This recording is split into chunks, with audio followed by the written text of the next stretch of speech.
The events took place in a dark alley, where loud screams and groans were heard, as if someone was being beaten.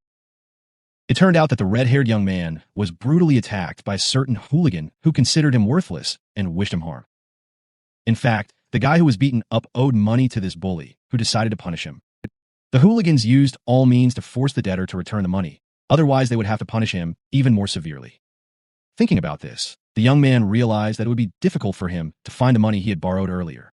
Having come to his senses, the guy went home, walking down the street. The crying boy's name was Wui Fun, and he was an orphan since childhood, as his parents gave him up to an orphanage.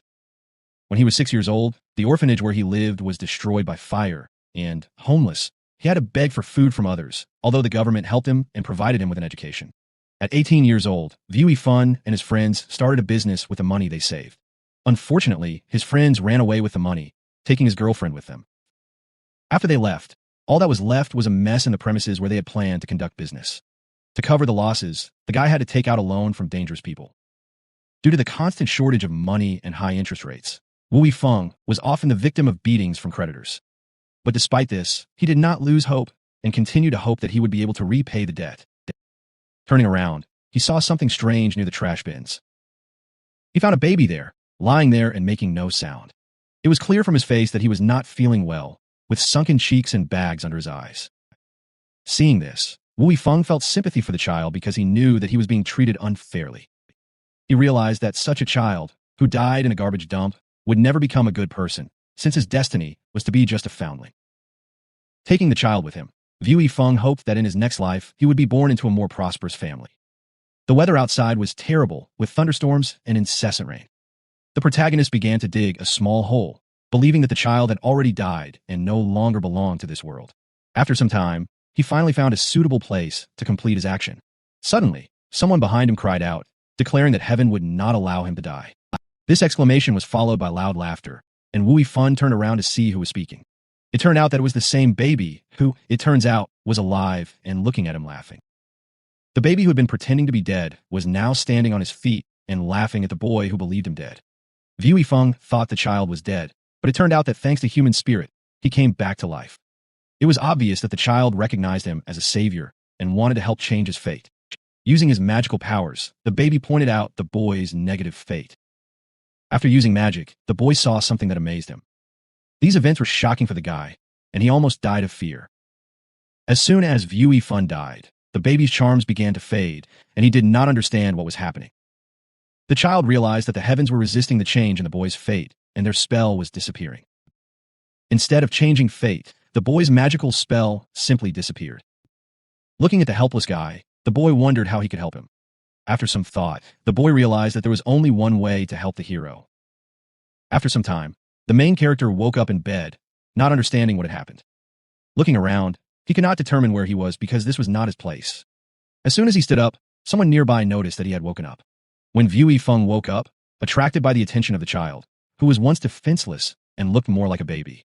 Looking around, the hero was amazed at how the child knew his name, and it was also a mystery what was happening in the forest and where this talking baby was. The child understood that Wui Funa had many questions, but his body was wounded, and at the moment they were in the apartment that belonged to the child. The child's middle name is Shun Yuzi. He is known as the god of gems. As a result of the disaster, he turned into a baby, as if he had just been born. Happy Wui Feng was able to save Shun Yuzi, preventing his death. Hearing this, the young man was shocked, and he could not even imagine that he had saved a deity. When the protagonist picked up and hugged Shun Yuzi, he felt the human spirit and came to his senses. This shocked the boy even more, and he immediately realized that the baby was the same one he had saved earlier. It was inconvenient for the deity to be a baby, but with the help of magic it maintained this body shape despite its true age characteristics. Shun Yuzi asked the protagonist to listen to his words, as he intended to change his fate using his magical powers, which he had possessed for 300 years. The god of gems wished for Wui Feng took advantage of his transferable power because it would give him years of experience. Shun extended his hand. Yuzi noticed that there were no obstacles to cooperation with the experienced old man. The divine entity sought to walk this path with its savior to express its gratitude to Wui. For the main character, this whole story was a real shock, and he thought about the possibility of cooperation with the boy. With a heavy sigh, Wui Feng came to the conclusion that perhaps the boy had simply immersed himself in the world of comics and imagined himself to be a god. Some time later, the guy left the mansion to return home. After a long absence from the city, the young man felt uneasy. He understood that he needed to earn money as quickly as possible in order to return it to his creditors. Suddenly, someone behind shouted Wui's name. Funa, recognizing him. These turn out to be the same hooligans who beat up the main character in the alley. Feeling intense fear, the boy screamed that he had no money and could not return it. One of the bullies started to approach, threatening to beat him even more to get the job done. Vui Feng realized that he couldn't face 3 bullies at once and began to panic. The enraged boy screamed at them not to touch him. It was shocking for the hooligans. They saw that Wui Feng has some kind of magical power. Looking closely at his hands, the guy could not understand what was happening. This had never happened to him before. Realizing they had to act, the hooligans pulled out knives and threatened Vui Funu. The impudent men intended to finish off the guy, thinking that he was defenseless. Vui Feng used his hand to defend himself from the attack. Thanks to this defense, one of the villains managed to knock the knife out of his hand, leaving only one opponent with a weapon. The blow dealt by the protagonist was quite powerful, causing the bully to scream in pain as his arm was damaged. At this time, the second hooligan continued to attack the guy, who was unaware of the knife approaching from behind. Turning around, a frightened Wui Feng noticed the attacker and thought about what to do. Noticing that the enemy seemed to slow down, the hero realized that it was like slow motion. Taking advantage of this, the cunning Wui Feng dodged the attack because the attacker was too slow. Realizing that this provided an opportunity for a counterattack, the guy began to act. Feeling furious towards the villain, the young man swung his hand, preparing to strike. The attack was effective, disabling the scoundrel who was just about to commit a crime. With one blow, the protagonist managed to neutralize the attacker, causing him to fall. The frightened criminals immediately ran, realizing that their opponent was stronger. Looking at his hand, the red-haired guy examined it in surprise, not understanding where he suddenly got such strength from. At that moment, he realized that Shun's words Yuzi turned out to be true. A few minutes later, the hero ran to the child, who was already waiting for him.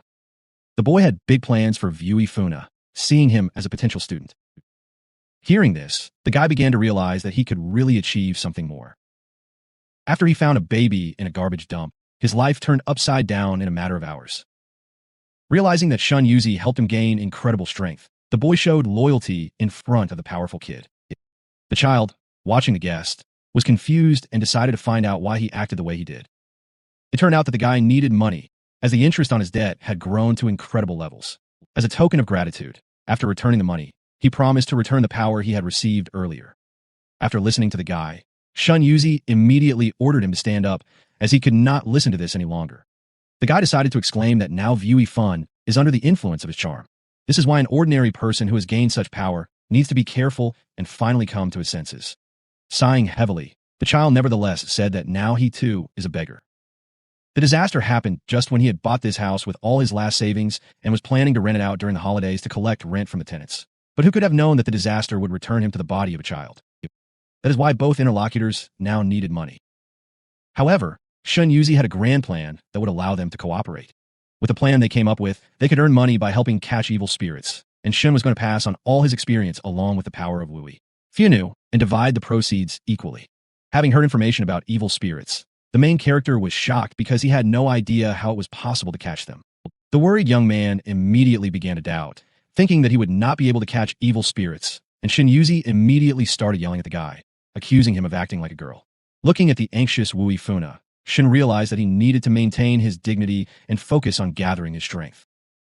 At that very moment, the main character realized that he had lived most of his life in suffering, and he had a chance to change his destiny. The young man instantly remembered the saddest moments of his life, as well as his enormous debt. Remembering this, the protagonist decided to cooperate with Shun. Yuza. The clever young man exclaimed that this was the right decision, because in this way they could earn a lot of money. Then the guy handed over documents with information about the first task. In 3 days, they had to develop a magic formula and master it before the battle. It turns out that the eldest daughter of the Jin family has been affected by a demon, and they need to help her return to her normal life. Jin family's house 3 days later. The butler kindly invited 2 guests who came to help exorcise the demon. Prepared sorcerers are ready for a tough fight to get the reward for their first task. Looking around, the main character could not believe that so many people had gathered to complete this task. There are indeed many people, and they all have supernatural powers to drive out demons. The ad has been up for a year now, and the reward is attractive, so it's no surprise that many people have responded. However, there was one nuance that worried Shun. Yuza. The doctor suddenly burst in, shouting for everyone else to get out of the way and concentrate on helping the wounded priest. Not understanding what was happening, the main character watched what was happening. It turned out that one of the priests who tried to exorcise the demon was seriously injured and could no longer help. This sight was terrible for Wui. Funa, he was worried that the same thing might happen to him. A weak boy and a small child also came to help drive out the evil spirits. However, in the old man's opinion, this is not a place for games, and there is no place for a child or a weak boy here. Each of those present sincerely believed that Shun Yuzi and the protagonist came here in vain, as they would never be able to exorcise such a powerful demon. The child was not bothered by this and remained completely relaxed, only telling Wui Funu they will soon show what they are really capable of. With their skills, they were able to move forward to try to exorcise the demon from the girl. Every single one of those present was against this outcome of events because they all came here to complete a difficult task. The pay for this task was enormous, and therefore the competition was high. The events caused anxiety in the protagonist, and memories from his childhood surfaced in his memory. In childhood, Wui Funa was in serious trouble because none of his classmates wanted to play with him, and everyone threw stones at him. Everyone considered the main character to be trash and didn't want to be friends with him because he was the object of bullying. From these bullyings, Wui Feng couldn't get rid of it and simply endured the beatings. When all classmates were having a hard time, they used Wui Funa was used as a scapegoat and beaten. But now it's time to change everything because Wui Fun has grown up and is ready to fight back. Watching Wui Funum, the old man became angry because he thought he could easily drive the young man away with his words. The main character decided not to tolerate the old man's antics and shouted at him that he was annoying. And now he will prove that everyone present here is not capable of completing this task, and only he can help in this situation. Looking at the boy, Shun Yuzi was very glad that he had finally fought back and no longer tolerated the bullying. All the mages got angry and started shouting for Wui Fun, and the child left and did not waste their time. The butler was confused by this situation and began to ask those present to calm down, realizing that a fight could lead to trouble. Smiling, the boy asked his uncle butler not to worry, as they would be able to finish all this soon by completing the task. After all, in just a few minutes they will be able to complete this task and save everyone from problems. One of the villains, in desperation, resorted to the technique of a cornered tiger, aimed at destroying the enemy. The guy with the protruding teeth masterfully manipulated his pocket frying pan, using the magic tricks of a chef. The old man, using his cunning hand, applied the cockhold, mastering a technique that few could have imagined. All the villains were eager for the death of the main character and were planning to attack him. Luckily, Wui Feng was prepared for this development and intended to pay back those who dared to attack him. Only thanks to his ability to use the Buddhist monk's divine fist was the protagonist able to defeat each of his opponents. For the butler, this was something unprecedented. He could not even imagine that just one person could defeat so many enemies. Now no one doubted the power of Wui Funa, and everyone realized that he was quite capable of driving out the demon. Suddenly, a command came from a nearby door, and the next magician must enter and perform the rite of exorcism. Hearing this, the protagonist realized that this was his only chance to prove himself, and the time to act had come. Shin Yuzi realized that now it would not be difficult for them to skip the line, because his new companion dealt with the opponents easily and without effort. Confident guys entered the room to examine the patient. But what they saw stunned them, because they did not expect the patient to look like this. The girl was tied up and sitting on the bed, and around her were stains from the cherry jam that she had been smeared with. The seemingly crazy girl raised her head to look at her visitors. The worried parents stood nearby, hoping for help for their daughter. The main character continued to watch the girl and still did not understand why she was covered in cherry jam. This girl's name was Jian Nan. She was 18 years old and the only daughter of the Jian family. Looking at his partner, the child noticed that his eyes literally sparkled from the girl's beauty. The girl's mother watched the boys anxiously and asked if they could really help. Self-proclaimed experts, the protagonist declared that they could certainly help in this difficult situation. After thinking for a moment, Shun Yuzi suggested calling them miracle-working brothers, since they really did have healing skills. The girl's father said that an evil spirit lived in her body, and none of the previous magicians could help her, which raised doubts about the competence of the young sorcerers. These words hurt Shun Yuzi. He thought his abilities were being questioned. But in reality, there was no doubt about his strength. It was just unclear whether the young magicians would be able to cope with such a difficult task. The girl, covered in jam and rendered unconscious, was tied up to prevent her from escaping and possibly coming to harm. Shun Yuzi decided that he first needed to prepare the light of contemplation, a spell designed to gain the healing gaze. The main character instantly began to cast a magic spell, which he had recently mastered, but had already mastered to perfection. The spell allowed me to penetrate the girl's soul and see what was really bothering her. The young man promised to complete the ritual and help the girl with her illness. Using the magical gaze, Wu Yifeng did everything he could to uncover the essence of the demon living in the girl's soul. The magical glow alarmed the patient's father, and he could not understand what was happening. As soon as the spell was cast on the girl, she began to show signs of life and tremble. Suddenly, the demon inside her began to come out, and a dark aura enveloped the protagonist and his companion. The frightened parents were unable to understand what to do, but were glad that the demon was finally leaving Jian Nan. The spectacle was terrifying because the main character saw for the first time a demon emerge from a human body. Strange marks appeared on the girl's body, indicating that she was being subjected to demonic influence. The demon's anger was directed at the saviors trying to help her. Feeling enraged, the demon screamed for revenge for the actions that took place in the room. The dark entity resisted being expelled from Jin's body. Nan attacked the sorcerers with her powerful magic.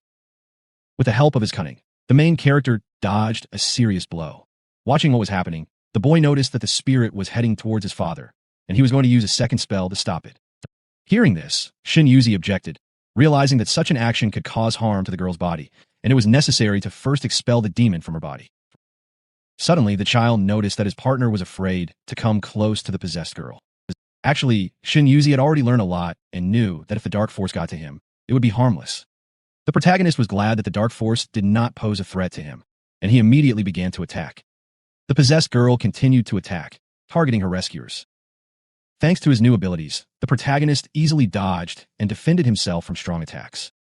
Coming closer, the good-natured guy put his hand to the girl's forehead and continued the exorcism ritual. Wu Yifeng summoned the small demon, calling it a vile creature, so that it would come out and leave the girl's body alone. It actually worked, and thanks to the ritual, the demon was driven out of the possessed lady's body. The parents could not believe what was happening and happily approached their daughter to make sure she was saved. The little demon looked at his body and couldn't believe he was kicked out. Shin Yuzi urged his partner to use the second spell to complete the job and receive the reward he deserved. The hero used a secret exorcism technique to kill the demon. The spell was painful for the demon, and he begged for mercy. Wu Yifeng couldn't hold back and finished off the villain completely. Some time later, Jian Nin opened her eyes, and her joyful parents were standing next to her. The girl had no idea what was happening, but she was glad to see her parents. The joyful man expressed his gratitude for the help, and Jian Nin finally came to her senses. Realizing that the task was completed, Shin Yuzi decided to wave his hand to the girl to say hello to her. Looking at the baby, the girl could not believe that this little hero saved her. Shin Yuzi also decided to mention his partner, since they were both famous members of the company known as the Miracle Brothers, and the ugly fox and werewolf had left her body, and she was now saved. Feeling awkward, the main character also decided to say hello to the rescued girl, because he really liked her. Seeing the second savior, Jian Nin simply couldn't believe that all these moments she had been possessed by such a terrible demon. Overjoyed, the girl immediately rushed to embrace her savior to express her gratitude. This gesture greatly embarrassed the young man, because now he was being hugged by a girl he really liked. All this time, Jian Nin smiled, realizing that she could now return to her normal life. Starting to cry, the girl thanked her savior, sincerely expressing her gratitude for his feat. Sometime later, the girl's father handed over a bag with payment for the services rendered. The man sincerely thanked his daughter's rescuers, realizing that they had done a good job. Bowing, Shin Yuzi admitted that it was a great honor for them to visit the Jian family home, and no thanks were needed, as it was their duty. With a heavy sigh, the experienced master hinted that the payment might not be enough. Some time ago, the boy noticed that the documents indicated a large amount, and it could be said that organisms like the one they expelled were rare, even if it seemed simple. A rich family, in which everyone wears expensive clothes and eats delicious food, was attractive to the demon, and he sought to take over Jin's body. Nan. Today, the team of masters dealt with this werewolf fox, and now they are entitled to a worthy reward. Because the next day, evil snakes and demonic creatures may appear, wanting to take over Jin's body. Nan. After bowing before the young master, the man immediately decided to ask if he would save their daughter again. Coming closer, the boy put his hand on the man's shoulder and asked him to stand up, because the Miracle Brothers cannot leave someone to the mercy of fate. Mr. Jin only has to pay generously, and the brothers will guarantee that no evil spirit will dare to touch Sister Jin. Nan. To solve this issue, All that was needed was more money, and the brothers were ready to perform any feat. The determined man immediately declared that he was obliged to protect his daughter by any means necessary, no matter what the cost. Turning, the caring father addressed the butler. The butler immediately brought 4 suitcases on a cart, which were to serve as payment. Thus, skilled magicians easily increased their income by providing their services on a regular basis.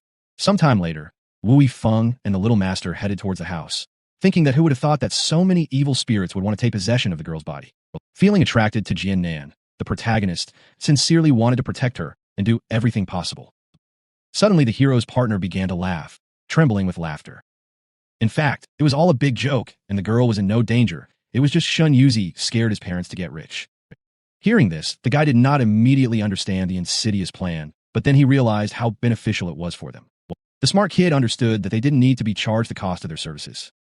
Looking at Shun Yuzi, Wu Feng just thought that this imp was really very cunning. However, they now really did have a lot of money, strange as it may seem, since they would never have been able to earn so much in their entire lives. Turning to his teacher, the protagonist expressed a desire to take back his share, but Shun Yuzi was against it because it was their first deal. The young man wanted to introduce Wu Funa as a world of people who have money, so they had to spend a lot of money to get into their circle. Sometime later, events took place on a luxury yacht where a party was taking place. There were many people in the casino where the main character was present along with his master. Shun Yuzi felt wonderful being in such a place, but he felt uneasy, knowing that for every 10 games, there were 9 losses, so they should not gamble. The kid didn't care because 9 losses out of every 10 games is normal for ordinary people, but he's actually a deity. Although the protagonist continued to be nervous, the child convinced him that he knew his capabilities and was capable of winning much more than an ordinary person. This little guy was a gambling god, but remained humble. Approaching one of the halls, the guard announced to the magicians that their guests could lower the entry limit to 10 million, which was a good idea. The 2 comrades immediately realized that the guard thought they had no money. With a heavy sigh, the man explained that he had been misunderstood and was worried that they would be staying there too long. For a child, placing a bet of more than 10 million was not a problem, and he asked Wu Funa to show off the tricks they have. After withdrawing the chips, they discovered a huge number of the most expensive ones available in the casino. This impressed the guard, who could not believe that ordinary people were so rich.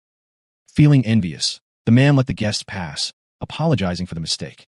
Shun Yuzi hadn't played in this casino for a long time due to the use of charms, but today they decided to return. The guy couldn't sit at the table because the casino workers knew that he often won, and Wu Fun decided to play. Looking at the chip, the main character decided to place a bet. The game began, and the dealer rolled the dice to determine the winner. The young man watched, worried, wondering if he would be able to win. The child was a professional player and asked his partner to concentrate. Using a magic, he began to see more. Under the glass with dice, he saw numbers, which helped him make a profitable bet.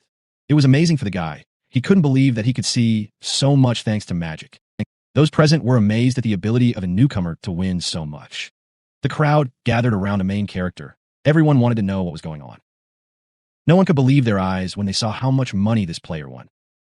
Because every prediction of Wu Funa came true, it was easy for him to guess the combination of dice. Each victory brought indescribable pleasure, since the main character could not believe in his ability to win. This guy's success has caused quite a stir among the crowd, as he has already won dozens of times in a row. The brave young man decided to take a risky step, betting all his chips in order to win as much money as possible. Everyone around him began to copy the main character's bets, realizing that he was never wrong. The alarmed casino employee realized that this could not continue and something had to be done. By pressing a mysterious button under the table, the girl decided to cheat and roll the dice. After pressing the button, the dice were re-rolled, and now there was a completely different combination on the playing field. Seeing this, the young man began to panic and turned to the master of gems, who promised to teach him how to transform into another body. By concentrating magical energy in the forehead area, the guy needed to focus on the image of a mosquito. This turned out to be an effective tactic, as something unusual flew out of the protagonist's ear with the help of magic.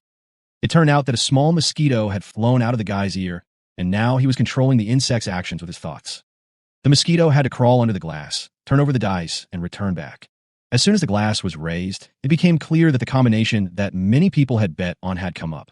The employee couldn't believe what was happening because she used the button to change the combination. The magical mosquito helped win the last game, thanks to which each of those who placed a bet won a huge amount of money. The group of experienced magicians were overjoyed because they had actually earned a large sum of money. The young man and the child rejoiced at every chip they earned. Now they were real rich people. The main character's thoughts were only that they had won a large number of chips, which in reality were worth several thousand yuan. After asking about the cost of one chip, the main character learned that it cost 1,000,000. The message caused panic in the young man, who realized that he was playing for high stakes. The casino worker, watching the strange guy, could not understand what was happening, as he looked like a newbie in the game. The child suddenly noticed that playtime would last until 9 o'clock, and it was time for them to go somewhere else. The croupier suddenly asked the two gentlemen to wait. The guards also approached the gaming table, and the girl announced that the guys had played so successfully today that the bosses wanted to see them. The child, looking at them, understood that they had nothing to fear and that they did not need to hurry. Soon the events continued in the casino owner's office.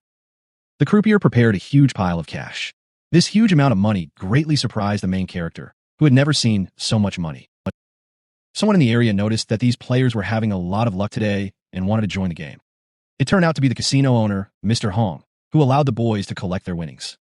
The child was curious about what they were playing, but Vu Yifeng whispered to him that perhaps the casino owner was up to something. The clever man smiled and remarked that his guests were unusual people. So he offered them an interesting game. A huge soldier with incredible muscles and height entered the room. The game was to have a fist fight with this muscular guy. The contestants had to choose a candidate to fight with his bodyguard, and the loser would be the one who fell and couldn't get up. The bodyguard's name was Jie. Fan Yin, the highest-ranking subordinate of the casino owner, is a renowned martial artist. The main character and his master could refuse the fight and leave, but in this case the money will remain with the casino owner. The protagonist experienced fear and doubts about his abilities, and Shin Yuzi admitted that he saw no way to defeat this strong man since he appeared suddenly. The main character had 300 years of divine power hidden within him, but his human body limited his ability to attack effectively. Vu Yifeng did not seem to place much importance on developing strength through overcoming difficulties to improve himself, and although he became faster and stronger with his new strength, it was not enough. Simply put, the main character was like a bucket with a small hole through which water leaked, reducing its contents. His current task is to enlarge this hole so that he can use more of his power. His physical and mental abilities will grow, as well as fighting prowess. Feeling angry, the casino owner decided to find out if his guests would fight. Ahead of everyone, the cunning guy declared that he would fight the snake Fang Jian. Although at first glance this fight seemed unequal, Wu Yifeng was ready to do everything he could to win. In Snake A's eyes, the protagonist looked weak, like trash that needed to be thrown away. Having begun the attack, the thug promised to crush the next victim who dared to come out against him. But then a counterattack followed, and Vu Yifeng took over. Using his magical abilities, he enhanced his body, allowing him to use his 300-year-old magic. The casino owner was amazed, not understanding how this player became so fast. The protagonist was also surprised by his abilities, not expecting that he would be able to attack so quickly. Unfortunately, the strong warrior easily repelled his attack, having been prepared for such a turn of events. In reality, the bald bodyguard had no idea about the hero's impressive strength. Watching his opponent, the boy wondered if this would be enough to win. Shun Yuzi understood that his divine power had undergone a significant enhancement, but his power and Fang Jian's worm power remained at different levels. In this fight, courage and explosive power were not enough to win. Thanks to the explosive power of the bald bodyguard, the protagonist could be easily defeated. During the battle of Wu Yifeng focused on not giving in to a strong opponent and continuing to fight. Thanks to his agility, he managed to avoid the blows and got back on his feet. Understanding the dynamics of the fight, the hero admitted that he was physically unable to defeat such a powerful opponent. So he decided to resort to magic to win not by force, but by intelligence. However, the enemy did not pay attention to the magic and continued to attack.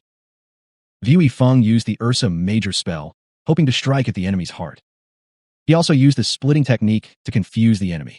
This clever move proved effective, and the enemy was stunned to see what kind of magic was being used against him. The magical attacks began to affect the enemy, causing him to feel pain. The casino owner was surprised to realize that his guest had incredible abilities.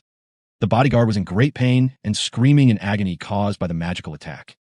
However, upon looking at his body, he discovered that he had not suffered any serious injuries and was able to continue the fight. The bald villain grinned, realizing that even with such a strong attack, he was not afraid. The next tricky move, studied by the bodyguard for years, was out of reach for the hero thanks to his agility.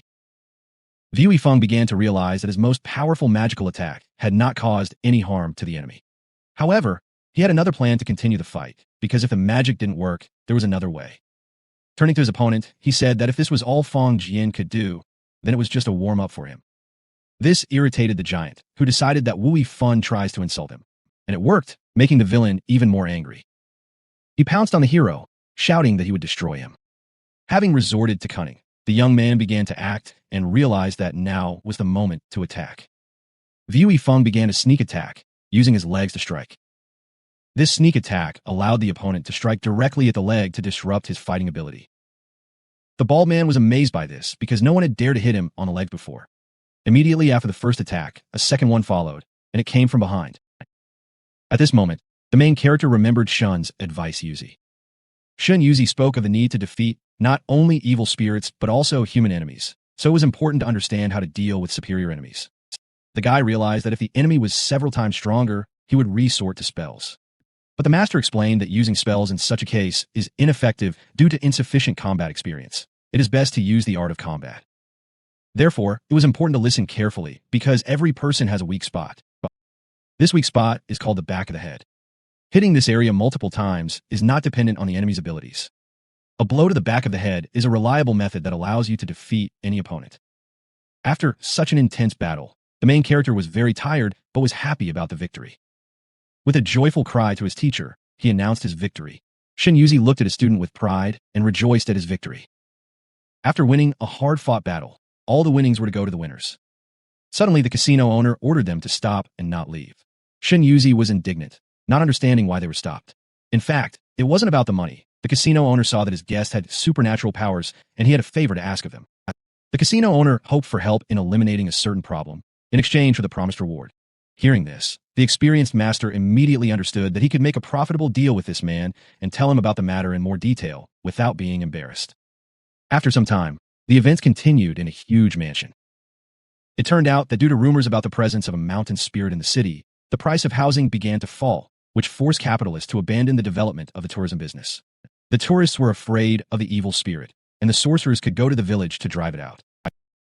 Even the young man, who had lived his whole life in the city, had never heard of this village. This village was known as the Village of Handsome Men, and according to the protagonist, its owner was a genius, attracting handsome guys from all over the world to satisfy the desires of many girls. The master was skeptical about this story, but decided to go on reconnaissance tomorrow and find out everything. Suddenly, the hero got up from his chair and went somewhere, forcing Shun Yuzi wondered about his intentions. Feeling awkward, the young man explained that he wanted to return the money he had borrowed earlier. This was unacceptable for the master, since it was obvious that if these scoundrels decided to come to this house, they would have to move around with broken bones. Unfortunately, from a legal point of view, such a decision was impossible to make, and he would have felt better if he had returned the money. The next morning, events unfolded in the city's business center. Under one of the tables, the collectors were playing cards, and from their appearance, it was clear that someone had recently beaten them up. Suddenly, behind the collectors, someone forcefully kicked down the door, showing incredible power. The men were filled with anger and indignation, not understanding who dared to appear in their premises. Seeing the guest, the scoundrels realized that it was their debtor named Wu Yifan. The frightened man asked the guy why he came, because after the last time they were afraid of him. Having poured the money on the table, the main character announced that he was returning the amounts that he had previously borrowed, and now their relationship was over, since having borrowed money, he had to return it.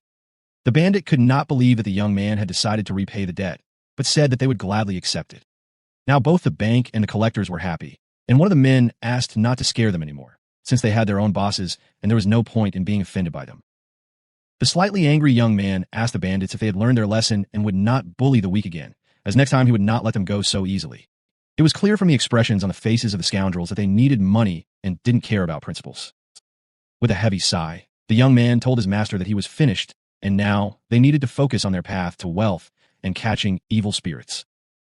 Suddenly, an elderly woman walked past the guys and bent down to say hello. The hero could not believe his eyes, and, looking after her, he thought that she was also a debtor. So the young man decided to take action and find out something. In the collector's office, the man began to explain to the elderly woman that she was mistaken and that this money was not enough. When submitting the loan agreement, the grandmother said that she had already repaid the entire debt and that she had no more money. The bandit didn't care and decided to tear up the document, considering it obsolete. Having torn up the loan document, the villain indignantly declared that now the old woman would have to return another 100,000 yuan. For the grandmother, this amount seemed enormous, and she immediately began to tremble with fear, realizing that she would not be able to save such a large sum. Her boss would definitely find out that she had taken money for her husband's treatment, and now she didn't know where to turn, since she had sold her house to pay off the debt. Since the grandmother could not repay the debt, the collectors began to put pressure on her daughter-in-law and granddaughter, demanding money from them. The elderly woman begged the bandits not to touch her relatives, because it was her fault that she decided to borrow money. The bandit, his anger flaring, raised his hand to hit the woman, disgusted that she had touched him.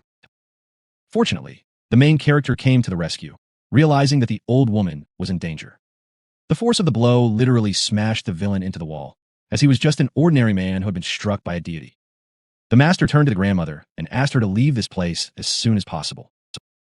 Trembling in pain, the man exclaimed that Wui Fun was an impudent fellow and he had to leave immediately.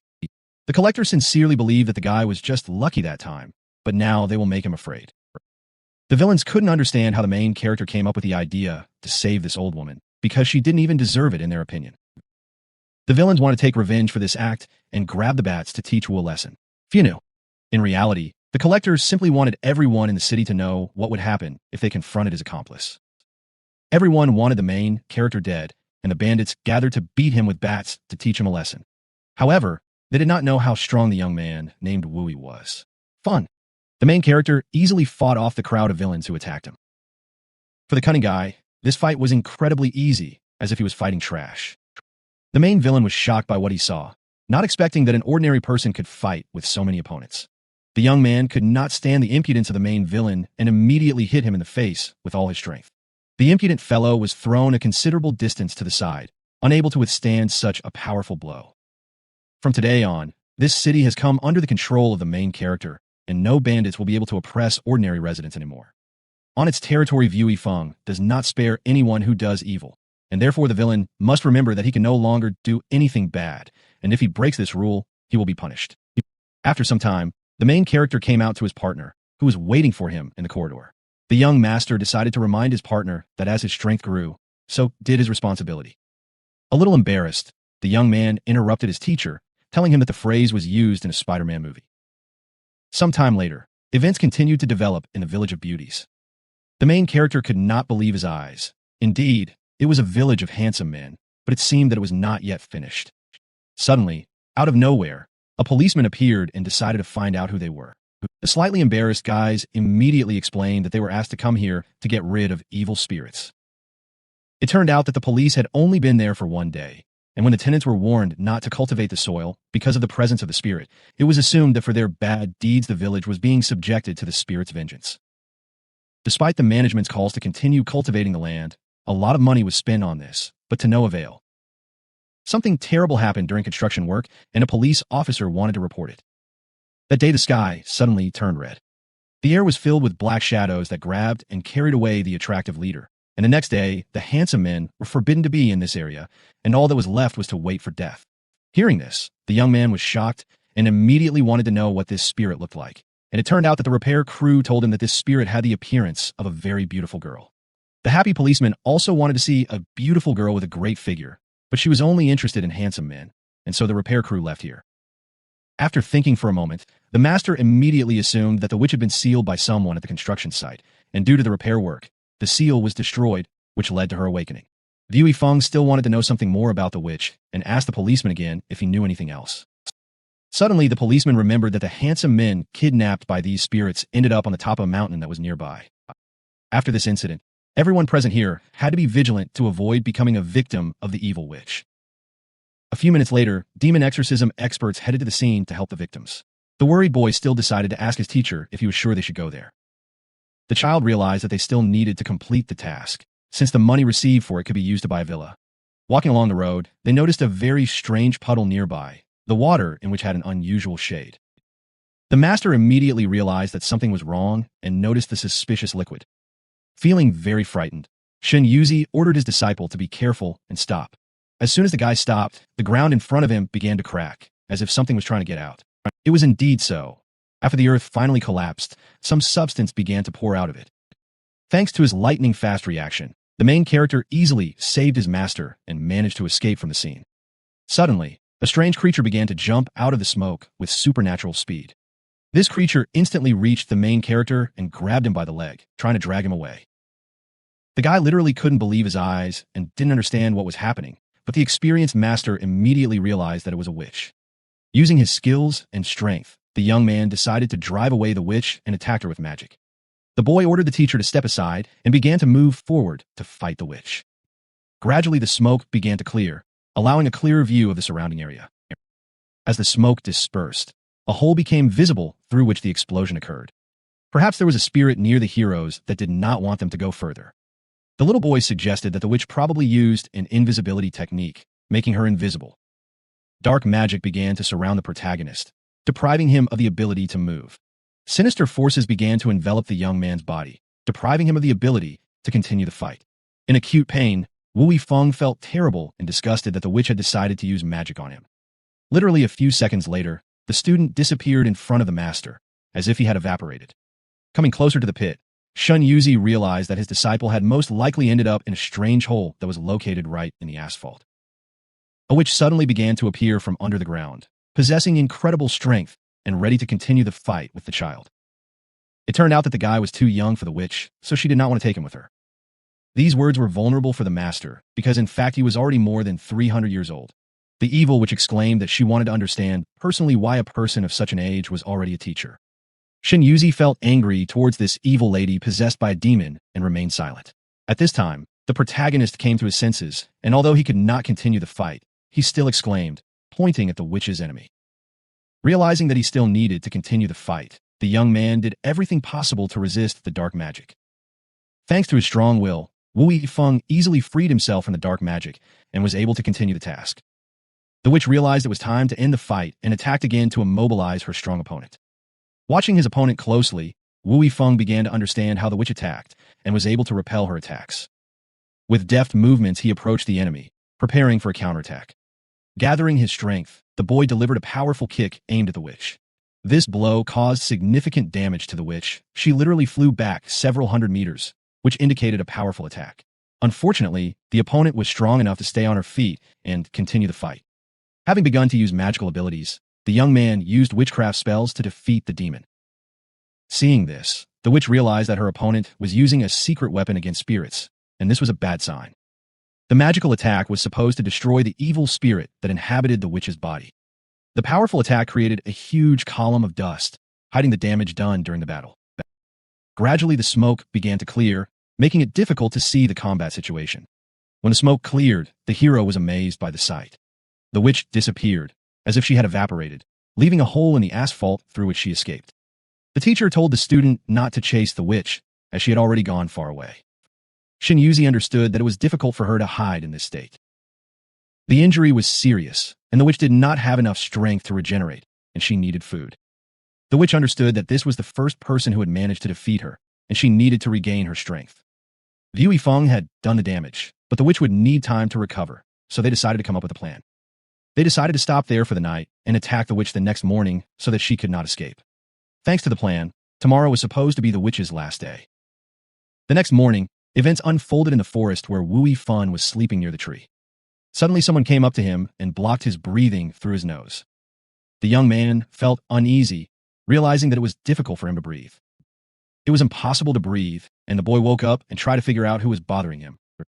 Stunned, he asked the girl to move away, calling her evil spirits. He realized that it was Jian Nan, whom he had saved earlier. The girl continued to laugh, finding it funny. She stated that she was now his teacher and student. It turned out that this girl also contacted Shin Yuzi to become her teacher, and now they were both his students. After she stopped laughing, the girl still asked what they were doing there. By evening, events continued in the forest, where it was already becoming quite cold. To keep warm, the demon hunters decided to make a fire. Due to extreme fatigue, the guy decided to sleep again to restore his strength. At this time, the master decided to scout out the situation by walking through the forest to inspect the area. Unexpectedly, Shun Yuzi felt that someone was following him and asked the person to come out to ask what he wanted. It turned out that it was that same Jian Nan who announced that she also wanted to help them hunt evil spirits. The teacher was not happy with the girl wanting to join them in hunting demons, and he ordered her to leave, explaining that this was a serious matter and not fun. Coming closer, the girl said that many spirits can inhabit her relatives, and she wants to protect them all, and in addition, an evil spirit lives in her body, and she needs help to get rid of it. Hearing this, the master could not believe such a story, and he did not understand whether this girl really thought that he would fall for such a trick, because in fact no one had possessed her. This made the girl very angry, and she screamed that if she said that a spirit had entered her, then it was so, and they should take her with them to constantly drive out these spirits. For the master, this girl was really very persistent, and there was simply no way to drive her away. After thinking for a moment, Shun Yuzi still decided to accept her into his team. The only condition was that she would actively participate in the search for evil spirits. The girl was very grateful to the great master and bowed before him, expressing her desire to meet the second student. This story really impressed the main character, and he could not believe that this really happened. Thus, the great master now had 2 disciples who were very eager to help him in finding and eliminating evil spirits. Stepping aside, the master turned to his student, saying that one could get a lot of benefit from the businessman's daughter. The child knew that we liked this girl. Fianu, and she's good, and this is a great opportunity for them to become friends. These words greatly embarrassed the guy, but he was still glad that he would be able to meet such a beautiful girl. The girl watched them, not understanding what they were talking about. Sometime later, events took place again in the Village of Beauties. Arriving at the village, the master was met by a very strange guy who was glad that guests had come to their village. Liu Yifeng greeted the strange guy and said that Mr. Hong had invited them. Turning around, the strange guy said that there were prominent villagers in a building nearby who were ready to help with the witch problem. However, these handsome men considered the hero and his team to be weaklings and did not understand how they could help. These words greatly upset the protagonist and the master, and they could not understand how anyone could treat them so rudely. Coming closer, one of the handsome men asked why they came. Smiling, the main character asked the handsome man if he was afraid of heights. The guy didn't immediately realize why this question was asked and decided to find out why he was being asked about it. After some time, the scoundrel seemed to be crying from fear, not even imagining what awaited him next. In a state of great stress, the handsome man wanted to be brought down to earth, since he had never seen such a seemingly weak guy fly so high before. Seeing this, absolutely all the handsome men were in shock and now realized that these were truly saviors who came to their aid. However, the main character decided not to torment the guy who doubted his abilities and lowered him to the ground. The worried handsome man was shaking with fear and did not understand whether he was really on Earth now. Turning to the handsome man, Wu Yifeng nevertheless decided to ask him if he wanted to repeat such fun.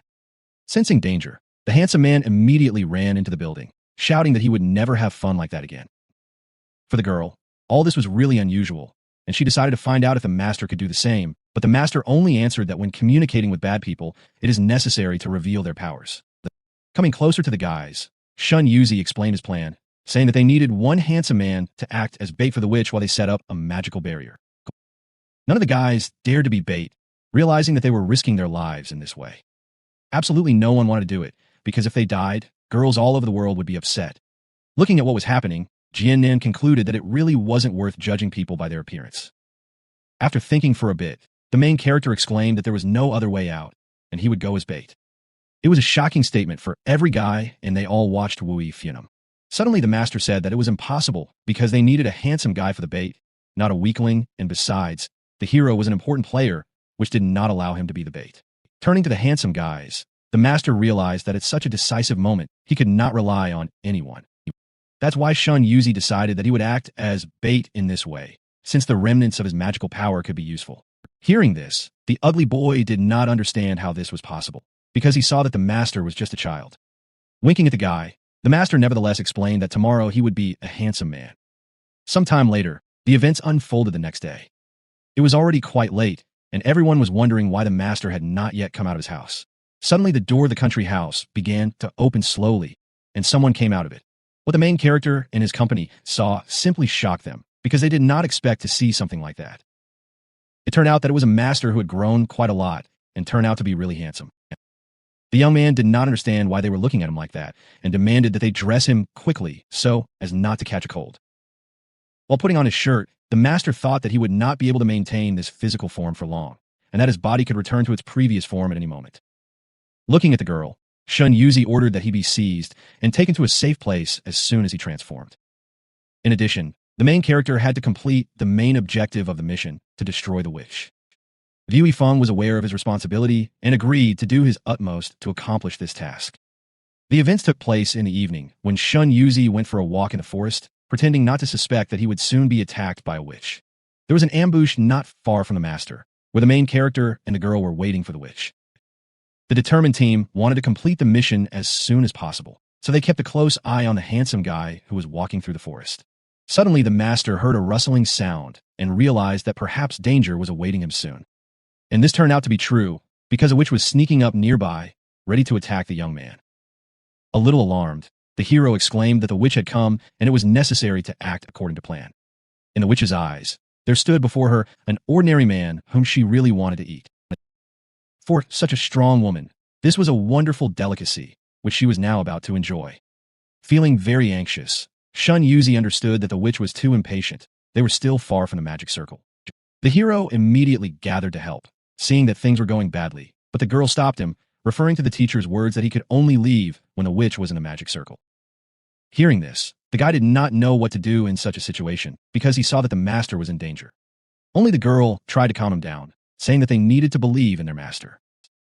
The chase continued, and although Shun Yuzi was wounded, but he still tried to escape from the evil enemy. The boy ran through the forest with incredible speed to lead the witch to the magical barrier. But the evil witch did everything she could to stop her target and used her magical abilities again. With every second, the magical forces were getting closer to the master, creating an even greater danger to the life of an ordinary person. Suddenly, as soon as the witch's magic reached the boy, he immediately turned into a child again. Seeing this, the witch was shocked, not expecting that she was chasing a child. Sensing danger, the master shouted at the top of his lungs that it was necessary to attack the witch now. The clever student immediately rushed towards his opponent, approaching the witch from behind, intending to deliver a powerful blow. The witch, however, suspected that it was a trap and exclaimed that her real purpose was in it. Thanks to her inhuman agility, the witch easily managed to dodge the main character's attack. The smart guy knew that his opponent was strong enough, but he was ready for a tough fight. Watching his opponent, the demon knew that he needed to defeat him as quickly as possible so that he wouldn't use his strongest attack.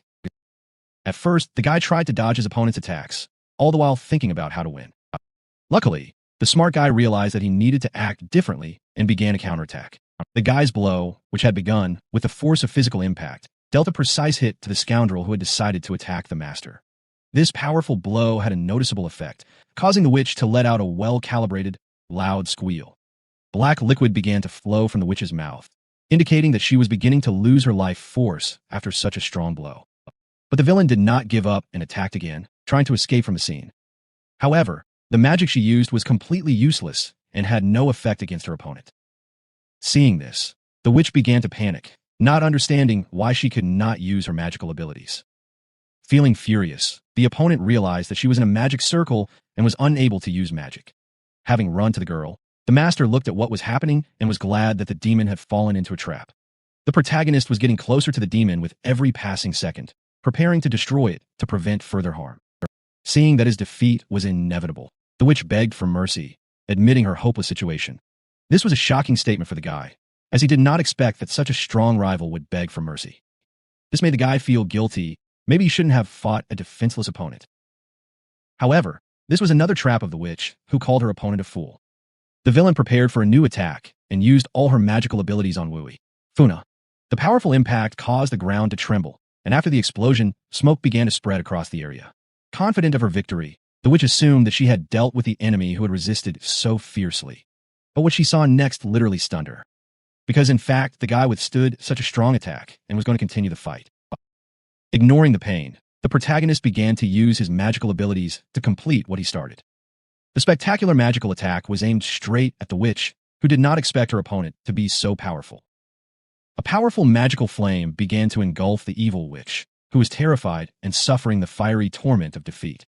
Under the influence of magic, the witch's body slowly disappeared, as if incinerating, leaving only dust in the wind.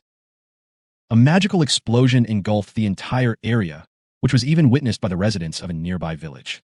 Each of the villagers was able to see how the witch who threatened their small settlement was defeated. The next day, life in the village continued as usual. After the witch disappeared, the village was filled with new residents and came to life. Only the master remained dissatisfied with the outcome of the battle. He was not consoled by the fact that his student always behaved like a girl and showed compassion to the spirits. After thinking for a while, the boy wondered whether it was worth investing money in the development of the village, but Shun Yuzi convinced him that it was worth considering the development prospects, otherwise they would simply disappear. Beaming with joy, the girl added that her teacher had acted fairly. First disciple, Wu Fan was still too inexperienced to make decisions on his own. Suddenly sensing danger, the protagonist instantly turned his head. And it was not in vain that he turned around, and sensing danger approaching, he noticed how a huge blade was rushing towards him. Showing skill and agility, the boy easily repelled an attack with a cold weapon aimed at killing him. It turned out that the enemy was in a tree from which he attacked from above. The aggressor turned out to be a girl who wanted the death of the miracle-working brothers. In the eyes of the stranger, this name was disgusting. She believed that brothers should not exist.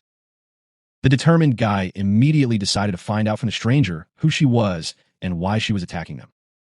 It turned out that the stranger was the head of the noble Shushan faction. Her name was Missieo. These words caused panic in Wui Funa, who couldn't believe that this girl was actually the leader of the Shushan group.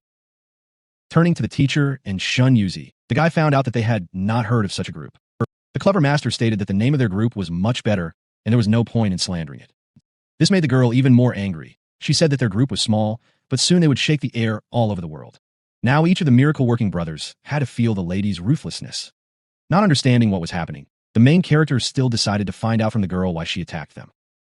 Armed with a sword, the evil girl did not want to answer this question and ordered Wui Funu shut up.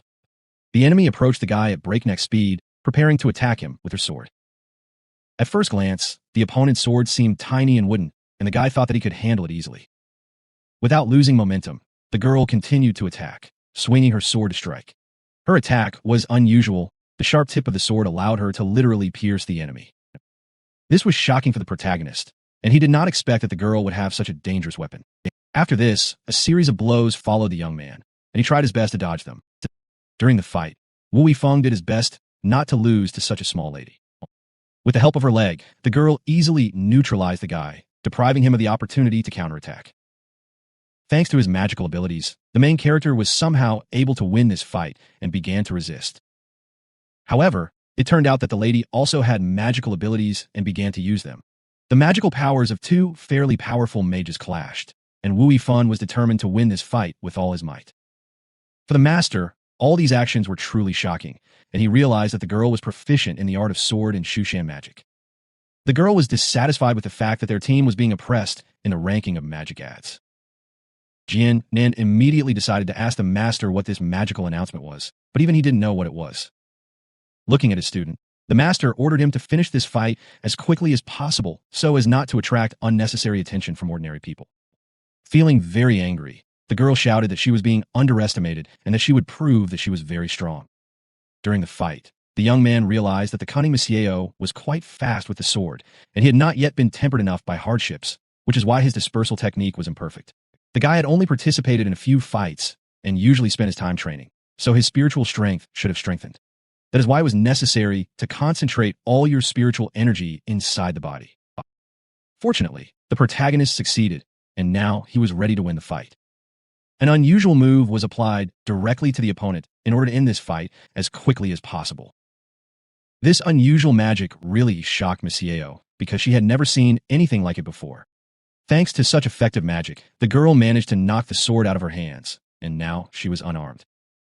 Once the sword was obtained, the young man began to use his magical abilities again to launch a magical attack.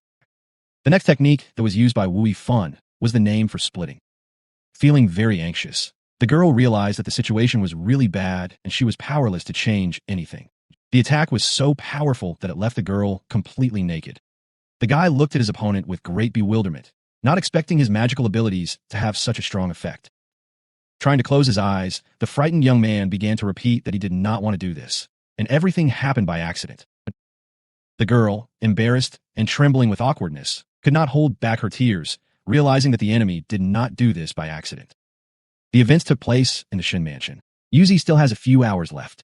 Having received a slap in the face, the protagonist remembered his opponent's words about magical threats. The guy was also interested in why Ma Xiao attacked them. Suddenly, someone grabbed the protagonist by the ear, disapprovingly assessing his conversation with the guests.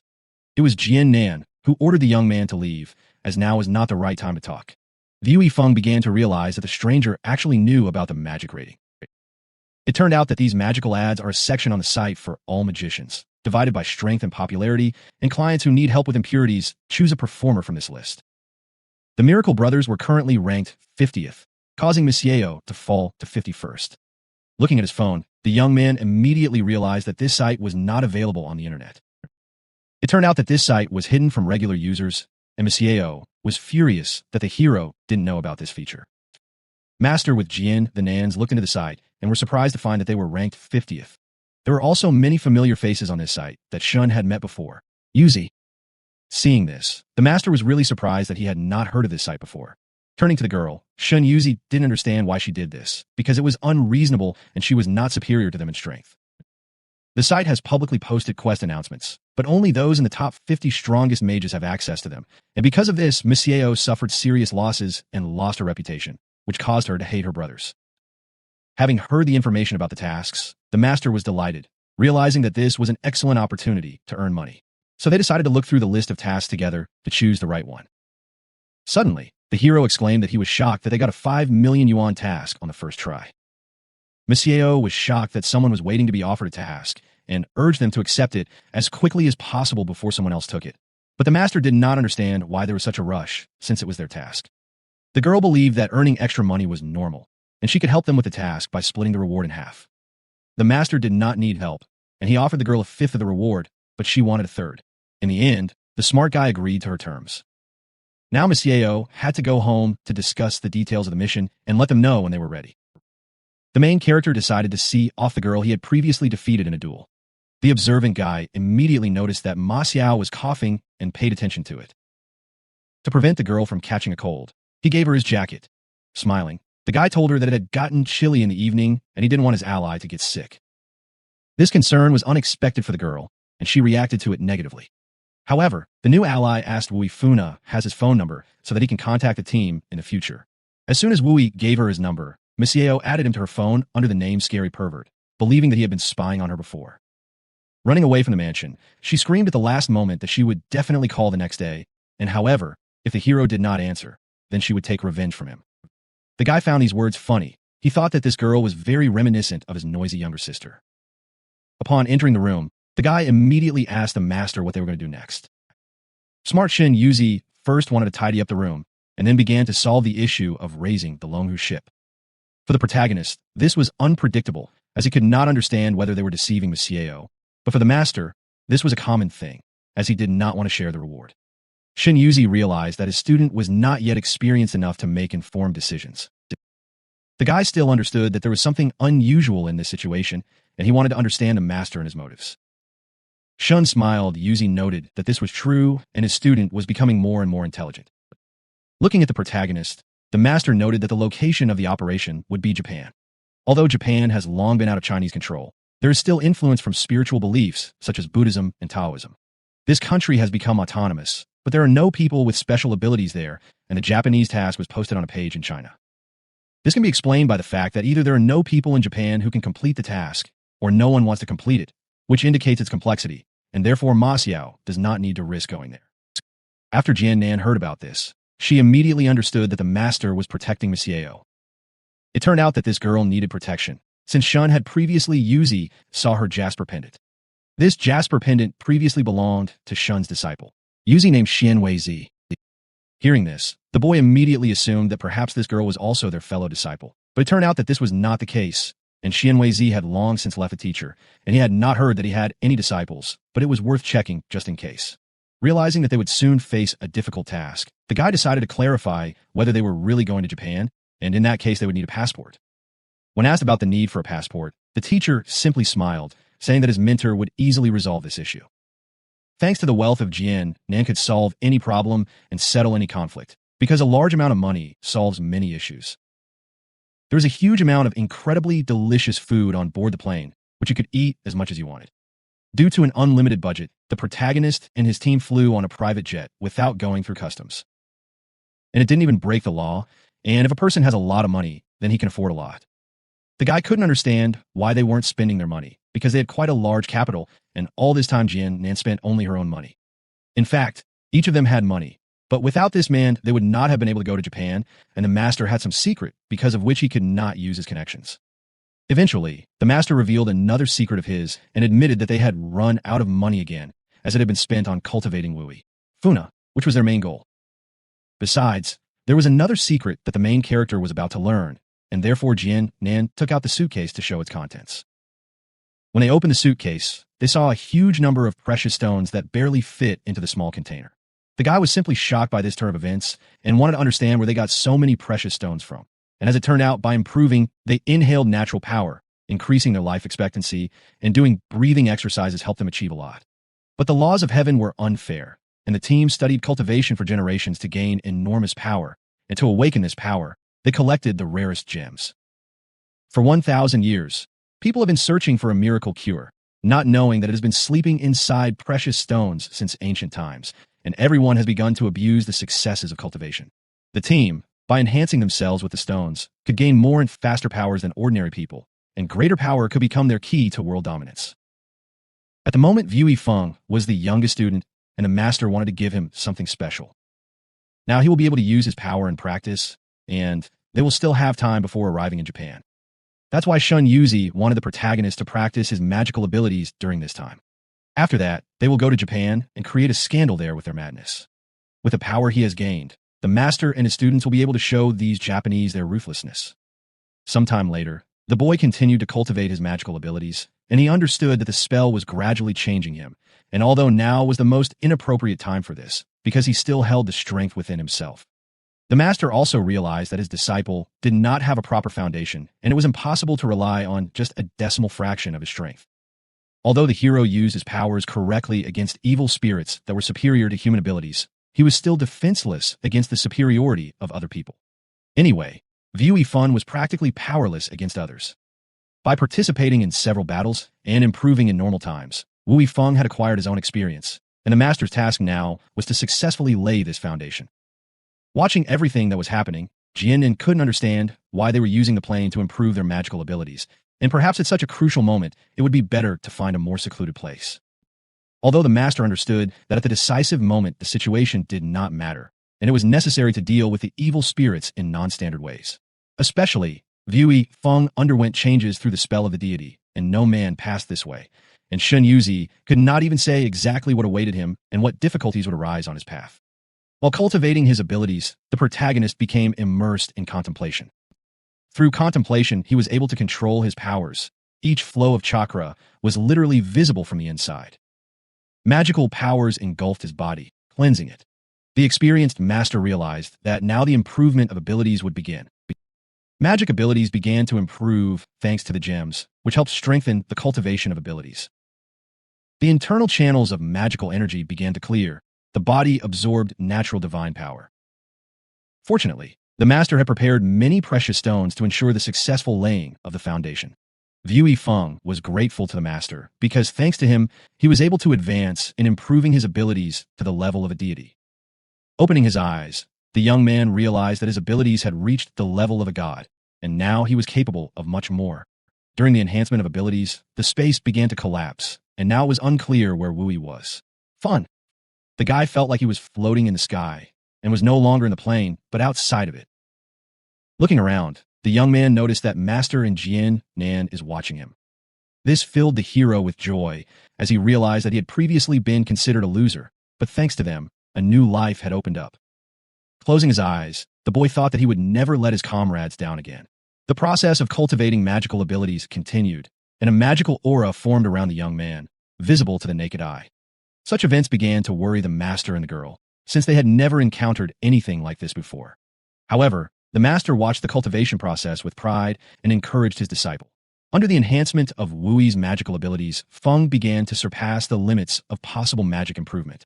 A magic ball filled with energy began to form inside the protagonist's body. By breaking the three facets, the disciple approached the level of cultivation of a super powerful god. Although he was previously an ordinary man, he now surpassed thousands of people in strength, making him literally the most powerful man in the world. Vu Yifeng endured the difficult tests and finally woke up, and Jianin immediately approached him to congratulate him on his successful improvement of his magical abilities. Turning to her, the young man asked if the plane had parachutes and other means of rescue, since his team urgently needed to be saved. The guy's gaze was fixed on the plane door, which prevented him from calmly continuing his cultivation. Suddenly, someone came out from the next room and asked if they were finished, because he, the stranger, was waiting for Wu Yifeng will break his boundaries. otherwise he would be bored. This stranger turned out to be an elderly man who had settled in with the plane's pilots and now intended to fight the main character. Watching all this, the girl began to panic, not knowing what to do in such a difficult situation. The symbol on the old man's clothes was strange, but the master recognized it immediately. Shun Yuzi realized that this symbol belonged to the group of 9 chrysanthemums. After laying the foundation, the powers increased significantly, but for some reason the protagonist still could not see the aura of the most powerful mages. In fact, this ability is only revealed to people who have already died and been reborn. Realizing the need for action, Wu Yifeng began to use his magical abilities, performing a ritual to exorcise the demon. The elderly man merely watched the events unfold, showing no reaction, as if he felt no fear in the face of such a powerful attack. Before the attack fell upon him, he merely noted that this young man was still inexperienced. The magical technique did not work on the living dead, so the old man easily fought off the magic. The main character was thinking about the next battle tactics, but was not sure what to do in this situation. However, he was determined. The cunning opponent hoped that his enemy would no longer be able to use other people's techniques, and that he would only have to wait for death. The brave guy approached and declared that he could give a lesson to this old man without magic. The older man also approached, thinking about what Wu Yifeng has cultivated his abilities, but does not use enhanced fighting techniques. The scoundrel couldn't imagine how such a young mage could rely on his cultivated abilities without using them. The determined guy still wanted to prove to the villain that he was capable of more and could easily defeat him. The demonic creature could not believe what he heard and declared that it was impossible to kill him with such a weak magician. The fight continued, and Wu Yifeng kicked the living dead man hard in the face. The man easily parried the attack and noted that the guy really had good punching speed. However, his blocking was weak, causing tremendous damage to his fragile body when attacked with sharp claws. Such attacks caused significant damage to the boy's body because he could not defend himself from the sharp claws. The old man's fighting technique was ancient, used tens of thousands of years ago. The modern magician did not understand how to fight the living dead, but still Wu Yifeng did his best to dodge the sharp and powerful attacks. Watching the fight, Jian Nan began to worry about the main character and wanted to ask the teacher if everything would be okay with him. But Shin Yuzi had already put on his parachute and asked not to worry about the guy, but to jump out of the plane. The fight continued, and the young man used his physical strength to resist such a strong opponent. The chances of winning such a fight were slim, but Wu Yifeng did not stop and continued to attack with his legs to expose his opponent's weaknesses. It turned out that the living dead could not only avoid attacks, but also teleport short distances. This ability greatly amazed the main character because he had never seen anything like it before. For the villain, it was an ordinary fight in which he felt his superiority and sought to finish what he had started. With the help of divine power, the living dead man forcefully threw the protagonist into the wall of the plane. Being subjected to severe pain, the young man did not know what to do in such a situation, but still hoped for victory. The enemy decided to come closer and pressed Wu Yifeng to the wall, using his super strength. So the game was supposed to end, and in the old man's opinion, the young man was supposed to die on that plane. All this time, the guy was thinking only about the fact that there was a trace of immortality in this dead man, and he was going to take it back to make his weapon. Meanwhile, the demon was only thinking about what Jian Nan is a very beautiful girl, and she would be a great dessert for him, so he was going to finish with the guy quickly, so he could have breakfast. Suddenly, the young man shouted at the master with all his might if they were ready, because he could no longer hold back the demon. Luckily, the team was already prepared, and they were about to jump out of the plane to escape the imminent danger. The smart guy thought everything through in advance, and immediately decided to save his team, because he can fly, and heights are not scary to him. This turn of events greatly angered the elderly man, and he was unhappy that his other victims had escaped. Suddenly, something else confused the living dead man, and he immediately decided to look away.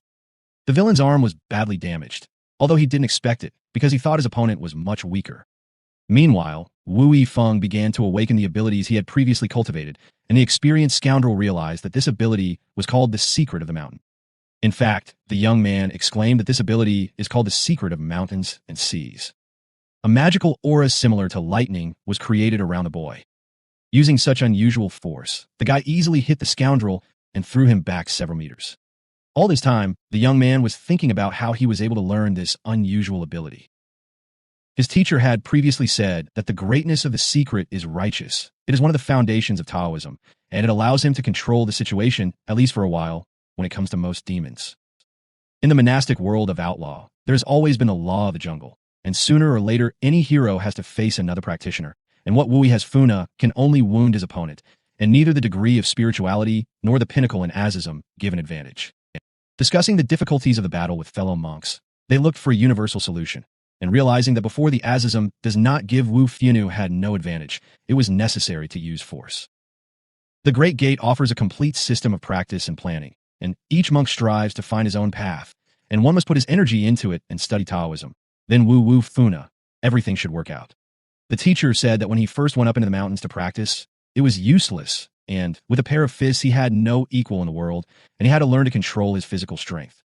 For Vui, for Funa, these words were priceless. They opened his eyes to the capabilities of his body, and he realized that he could develop his abilities to the limit. The teacher's lessons were not in vain, and Vui Feng easily defeated opponents who were over 1,000 years old, even though they were the living dead. The technique of the secret of the mountain and the sea turned out to be more unusual than it seemed. This technique was named so because the hero was as heavy as a mountain. Elegant, majestic, and vast like the sea, no enemy could resist such a magical technique. The force of the impact was so strong that the bottom of the plane was destroyed and the enemy fell to the ground. The teacher, hearing the sound of a powerful blow, realized that Wui Feng held back his power for a long time before releasing it. Although he had only just begun to cultivate his abilities, his strength had increased greatly, and perhaps Wui Feng is a better fit for Shanghai than even the Grandmaster. Although their monasticism uses Buddhism, it cannot describe such a powerful magician. The master could not find more eloquent words to describe the strength of the protagonist. The only word that came to his mind was cool, because that was the best word to describe Wui's strength. Funa. Under the strongest blow, the enemy began to think that his end had finally come. With his last strength, the enemy tried to talk to the main character, calling him his younger brother. Saying thanks for the fight, the man closed his eyes, knowing that he would never wake up again. Suddenly, in a certain building where a game of Chinese chess was taking place, events continued to unfold. The two children were talking to each other, and the girl decided to ask the boy what happened. After the old man's death, the boy shed tears and only said the word skeleton. Then he told the girl that the 37th master had died, and she remembered that the old man had been a caring neighbor and had taught the boy to play chess. It was stressful for the boy because he knew that the 37th master's health was deteriorating and he was afraid of losing him forever. That's why the boy who seemed like a child killed the 37th master and turned him into a zombie. Suddenly, the girl exclaimed that the other side was heading towards Qianlong Lake, and there was only 1 month left until the end, after which an irreversible disaster would occur. Given the inevitable disaster, they needed to take the zombies with them since all the walkers had gathered. Thanks to the gathering of the young master's team, he wanted to help the 37th master, feeling that his end was near. At this time, the protagonist thought that the foundation in fiction was being built successfully, which allowed him to control the sword. However, the boy could not do this, as he had magical abilities due to his cultivation. At the same time, Jian flew up and asked the boy not to worry and to fly closer to them. She wanted to help her partner so that he would not fall to the ground from a height, and they hugged, which embarrassed both of them. This event confused Wui Funa, as he didn't expect to ever hug Jian again. The teacher nevertheless decided to put an end to this joyful event, drawing attention to himself. Shun Yuzi weighed less, and they had to share a parachute. The disciple had to come to him. It was too late to change their parachute jump partner, so they decided to jump together anyway. Luckily, the parachute opened during the fall, and they began to land on the ground. The fall was difficult due to the overload on the parachute, as the boy and girl weighed a lot. The boy was worried about the speed of the fall and about Jian's safety. During the fall, the guy noticed that there was an ocean below them, and something had to be done to ensure a soft landing. Using his magical abilities, Wui Fun began to use the power of the mountains and seas to soften his fall. This technique caused a disturbance on the water surface, as if a tsunami had started and a huge column of water rose up. This resulted in an extraordinary storm and huge waves raging on the sea. They finally landed, but Wui's fate Funa and Jian remained unknown. Luckily, the smart partners managed to survive this difficult fall. Winking at the guy, the girl asked if everything was okay with him. The guy was fine. He remained unharmed. Suddenly, Wui Feng noticed that his partner's shirt was wet, and he began to stare at her. This obsessive look made the girl embarrassed, and she turned away, feeling uncomfortable. This made Jian also felt embarrassed. She began to understand why they were looking at her like that. The girl felt very embarrassed, but she also understood that her partner really liked her. Meanwhile, a huge ship, impressive in its size, was sailing towards them. On board the ship were a master and a man with a bald head, looking brutal and rich. The man took off his glasses and smiled, delighted at the unexpected meeting. Seeing him, the main character was shocked, but glad that he met an old friend. Sometime later, events unfolded on the ship, and after Jian's shower, Nin approached the protagonist to ask if he was worried. Turning to her, the hero asked if she had visited her father. Indeed, Jian Nin visited her father and told him that he had suffered a seizure, which caused the plane to crash. This event made the girl tremble, realizing that 2 people died as a result of this. The captain's son had only been working on the plane for a month, and the girl felt strong pangs of conscience, and she began to cry, realizing that perhaps she was somehow to blame for what had happened. In despondency, the young man decided to hug the girl and apologize to her, and he said that if he became stronger, then perhaps he could prevent such tragedies and people would be safe. The master watched his students all this time and reflected on what had happened. The bald man, a little worried, decided to find out if everything was okay with Wui Funum, and yet Shun Yuzi realized that a student was physically fine but mentally not. At first glance, Wui Fun seemed quite normal, in the man's opinion. The master agreed with this, although he might have been under pressure before, but now he was stronger. However, he did not do this, and the awareness of his own strength is not enough, and the guy escaped death this time, but what will happen next? The man decided to talk to the hero because he had seen many young people lose their minds in such situations, and he could not allow this to continue. These words surprised the master, and he asked Fan Jian if he really was so brutal in appearance, but was actually a good person. A kind man approached the boy and greeted him, and the boy immediately expressed his gratitude to Fan Jian for saving him. Coming closer, Fan Jian began to praise the protagonist and told him that he should appreciate his merits, and they landed on their ship, and this is fate. That's why the bald man decided to show the hero how to relax after a hard day. Watching everything that was happening, the master thought that Fan Jian was a good person. Wu Shun Yuzi's anger grew as he saw the bald man, singing karaoke with Wui around him. Funa was gathering strange girls. These girls thought the guy was rich and wanted to meet him. But all thoughts of Yui Funa was about Jian Nan, whom he liked very much.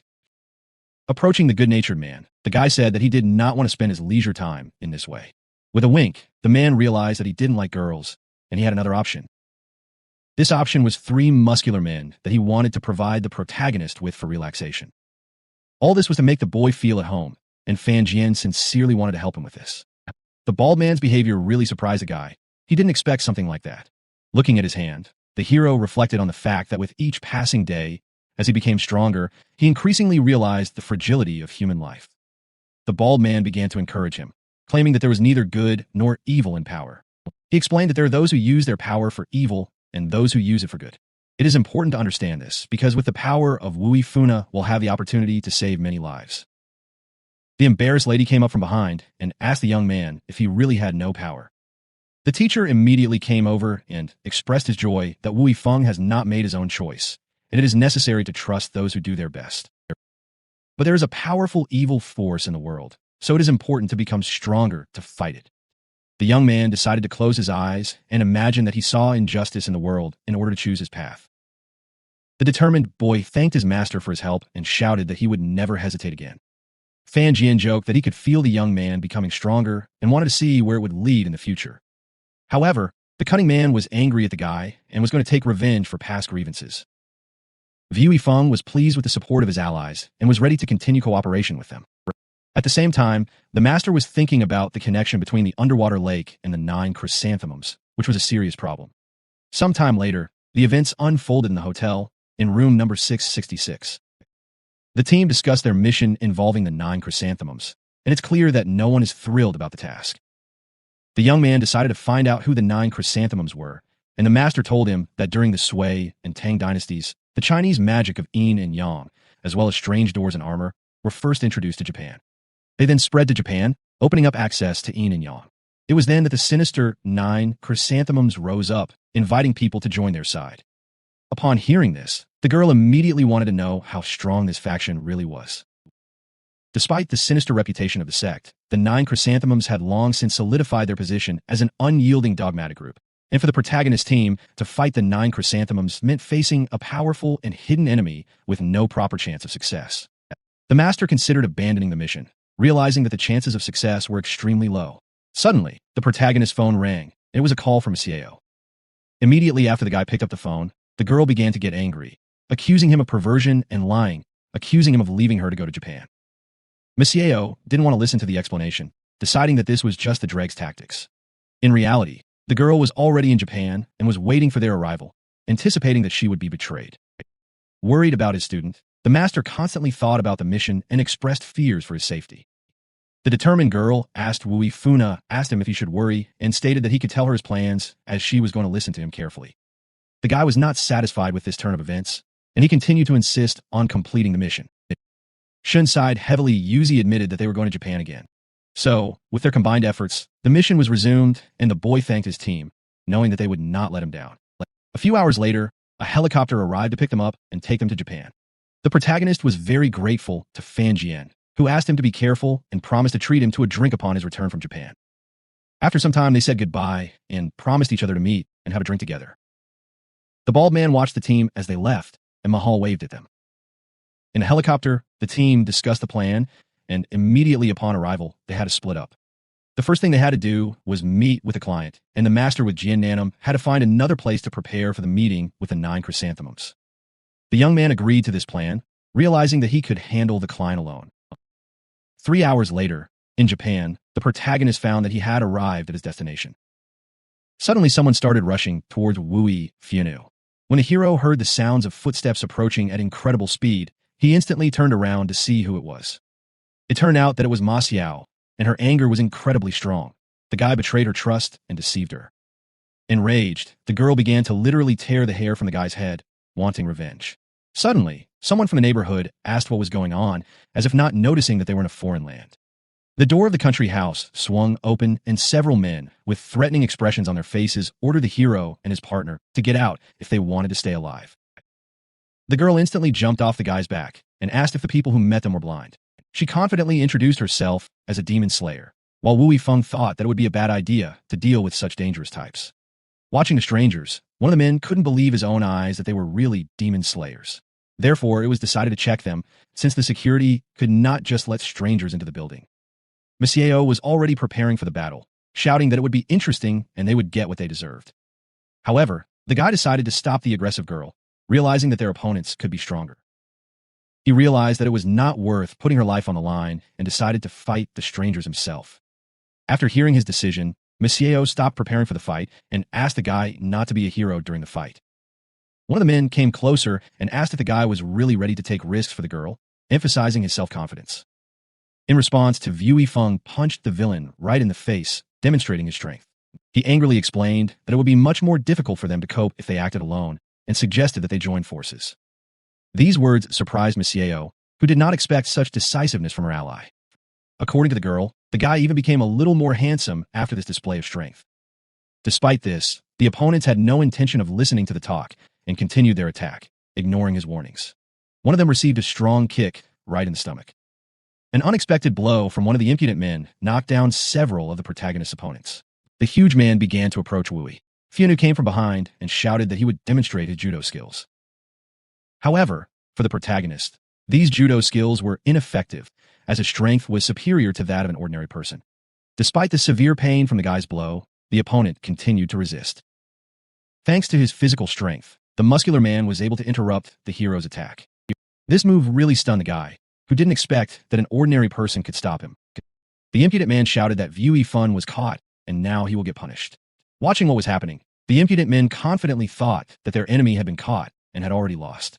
Using all his physical strength, the man made a powerful throw over his shoulder that could have caused serious damage. The joyful, impudent man wished for the main character to end up on the ground, having lost this fight. Was stressed at this time, trying to figure out how to act, realizing that his opponent was physically stronger. Everyone was surprised by what happened next, as they did not expect such actions from Wui. Funa. Using his agility skills, the boy began to move along the wall, leaving deep marks from his sneakers. Then, pushing off the wall, he counterattacked, which confused the enemy and allowed him to hit him in the face. The blow proved effective against a muscular opponent, who fell to the ground and did not rise.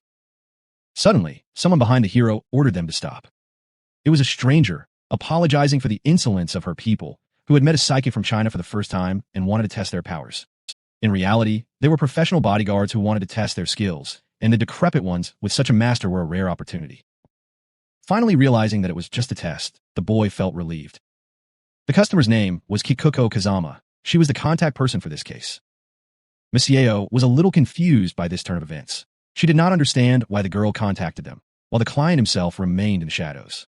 With a smile, the girl explained that they had already met with clients, and she was also a client, and not alone.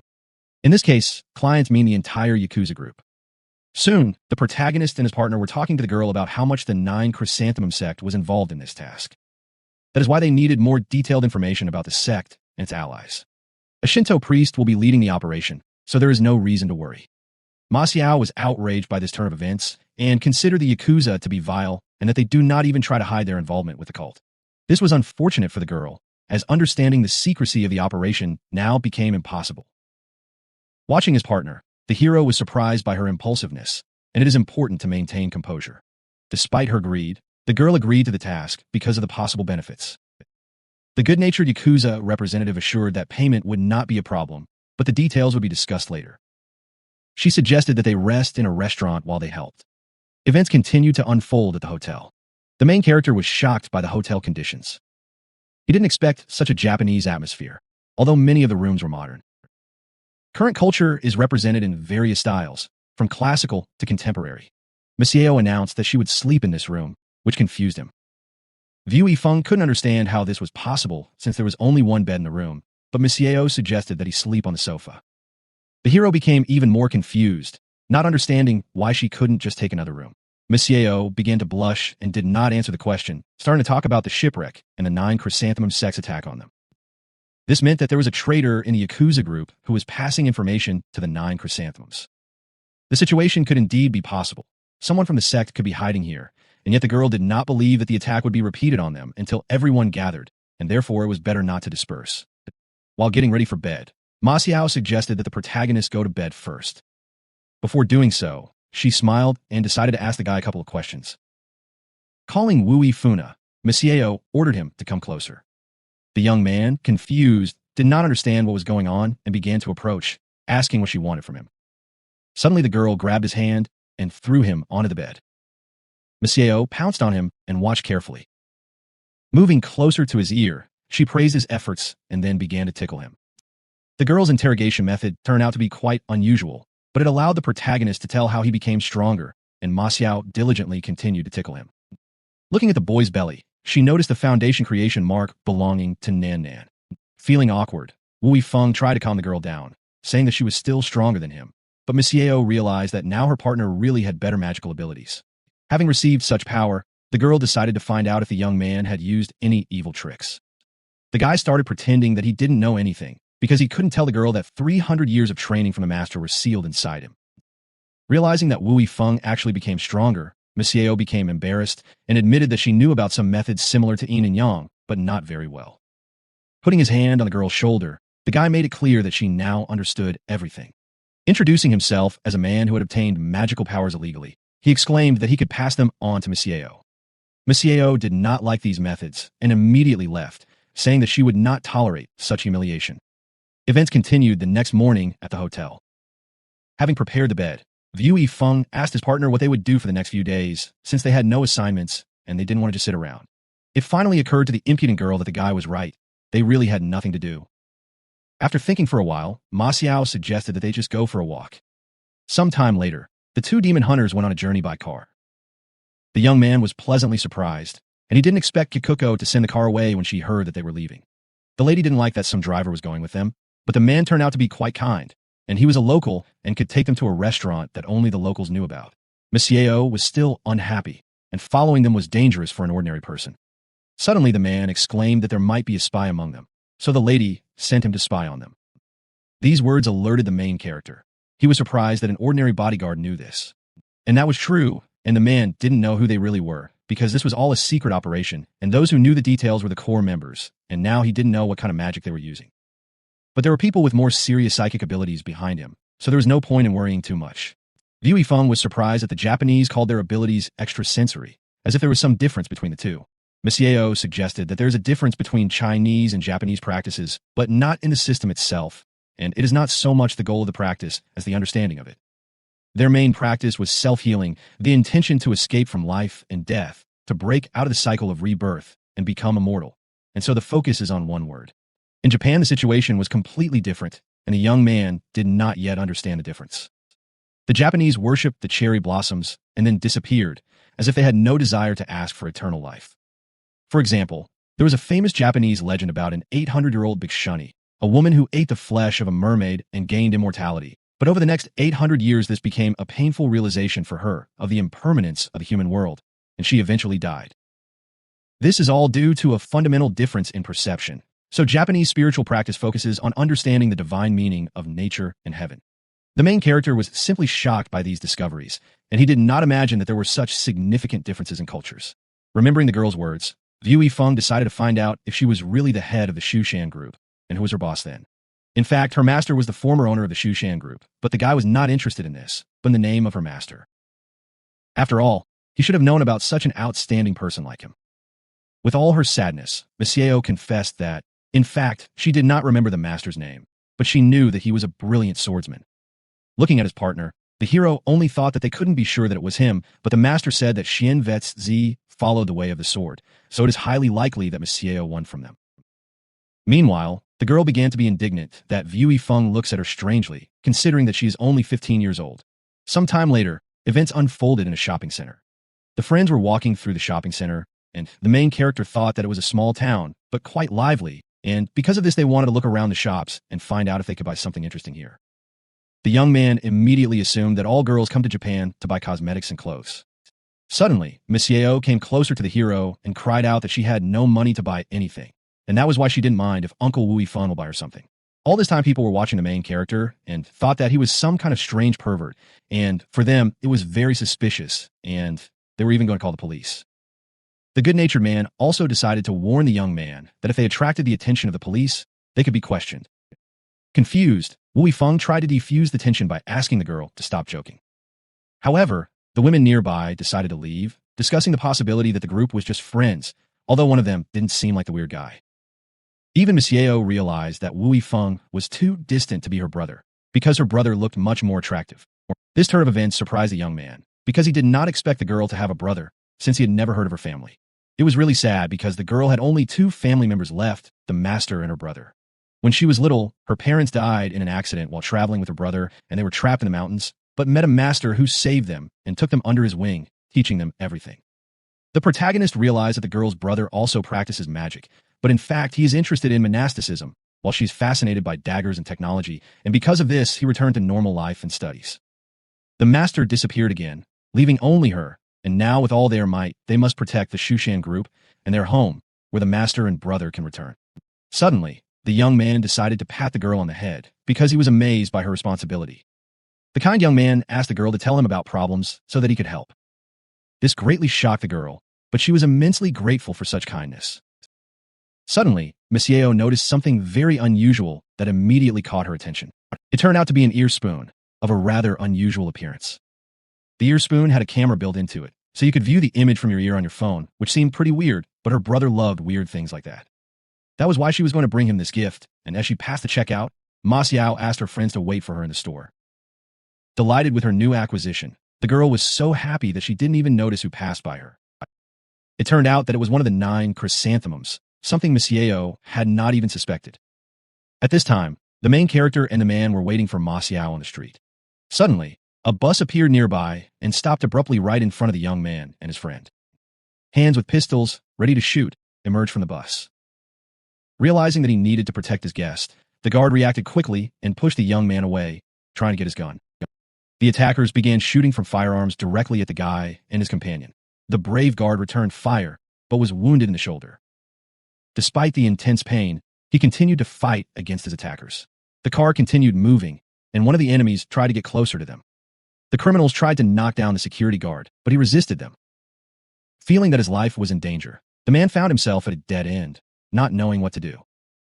Sometime later, the car crashed into a wall, apparently crushing him. In reality, Vu Yifeng easily saved the guard from danger. The young man decided to resist the attack of the intruders by using the mountain and sea attack technique. The attack did indeed cause serious damage to the car, throwing it several dozen meters to the side. Everyone who witnessed this incident was shocked, because no one had ever seen such strength in a person before. Suddenly, someone got out of the car and announced that they intended to catch them by surprise, but they were not prepared. The skill of this Chinese practitioner was astonishing, as confirmed by the defeat of the 37th master. So the strangers wanted to play with such a strong warrior to test their strength. At this time, The people in the store began to panic, and Monsieur could not believe that the enemies came to them in broad daylight. Only one guy calmly watched the girl. There was nothing outstanding about him at first, but his reaction to what was happening was suspicious. The alarmed girl immediately ran to her partner to find out what had happened. Monsieur realized that she needed to help Wooey as soon as possible. Phew. And suddenly the guy who wasn't scared by the incident suddenly fell to the floor. The lady quickly approached him to see if everything was okay. The guy turned out to be okay and thanked them for their help, explaining that he had simply tripped. Continuing to move towards the exit, the girl warned him of possible danger and advised him to find shelter on the second floor. But the stranger decided to stop her to talk. He didn't understand why the girl wanted to go downstairs, because they were supposed to hide on the second floor, and it turned out that she had another friend downstairs, and he could be in danger. Realizing that there might be something serious down below, they had better stay up there and watch.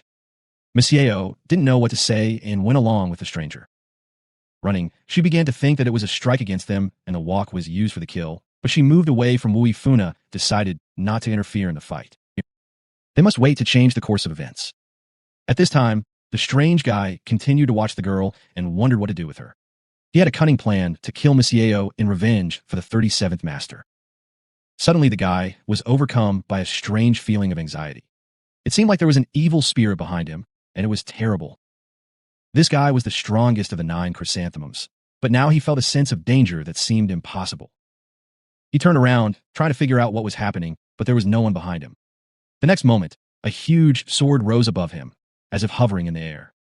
It was incredible for the guy, and he saw an ancient Taoist sword. This sword protected Monsieur, who was in danger. This unusual moment frightened him, and he realized that the Chinese sky was truly strong. Who would have thought that this fragile girl would turn out to be such a powerful ally? Sitting down on the floor, he decided not to touch her anymore, and the sword also insisted on not interfering. Otherwise, a battle will begin to determine who is stronger. Meanwhile, events unfolded on the street, where the main character watched his opponents.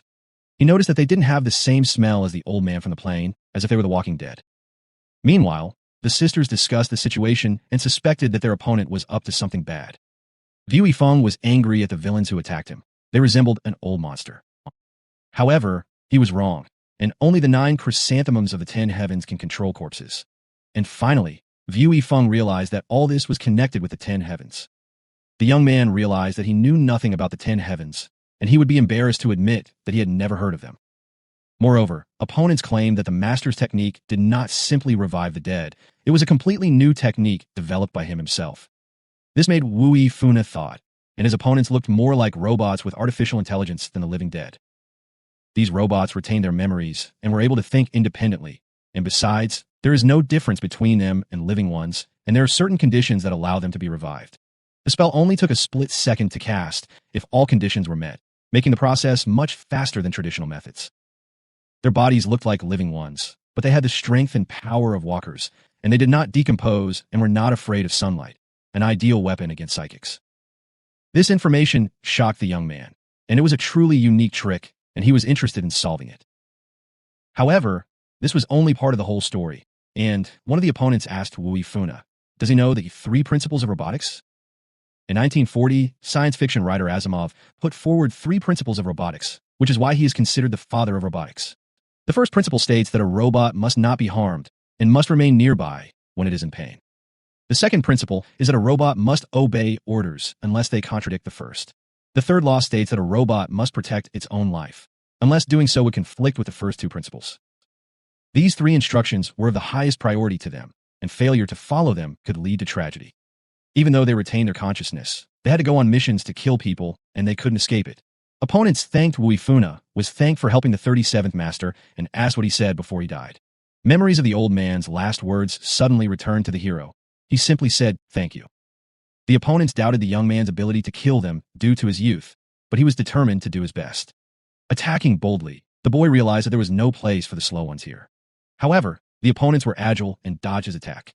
This made him uneasy, and he turned to watch them. The sisters were serious and were ready to kill the young man if he did not engage in a full-scale fight. The Dos sword hovering above the villain prevented him from attacking Monsieur. The impudent guy realized that he was not the only one looking for his goal in life. Vu Yifeng was surprised at how easily his opponents dodged his attacks. The sisters did not feel tired or in pain. They only followed orders and sought to destroy the hero. The separation of the sisters was necessary for a more successful struggle. The first sister attacked, and Wu Yifan tried to contain her power. With his physical strength, he was able to push one of them away. He realized that he was on the battlefield, 1 against 2. But his magical power gave him an advantage. The opponents also had amazing speed, which made them dangerous opponents. In the young man's opinion, this seemed absolutely incredible because he had never seen anything like it before. The 2 sisters wanted Wu Yi dead. Few knew and attacked him at the same time, leaving him unable to do anything in response.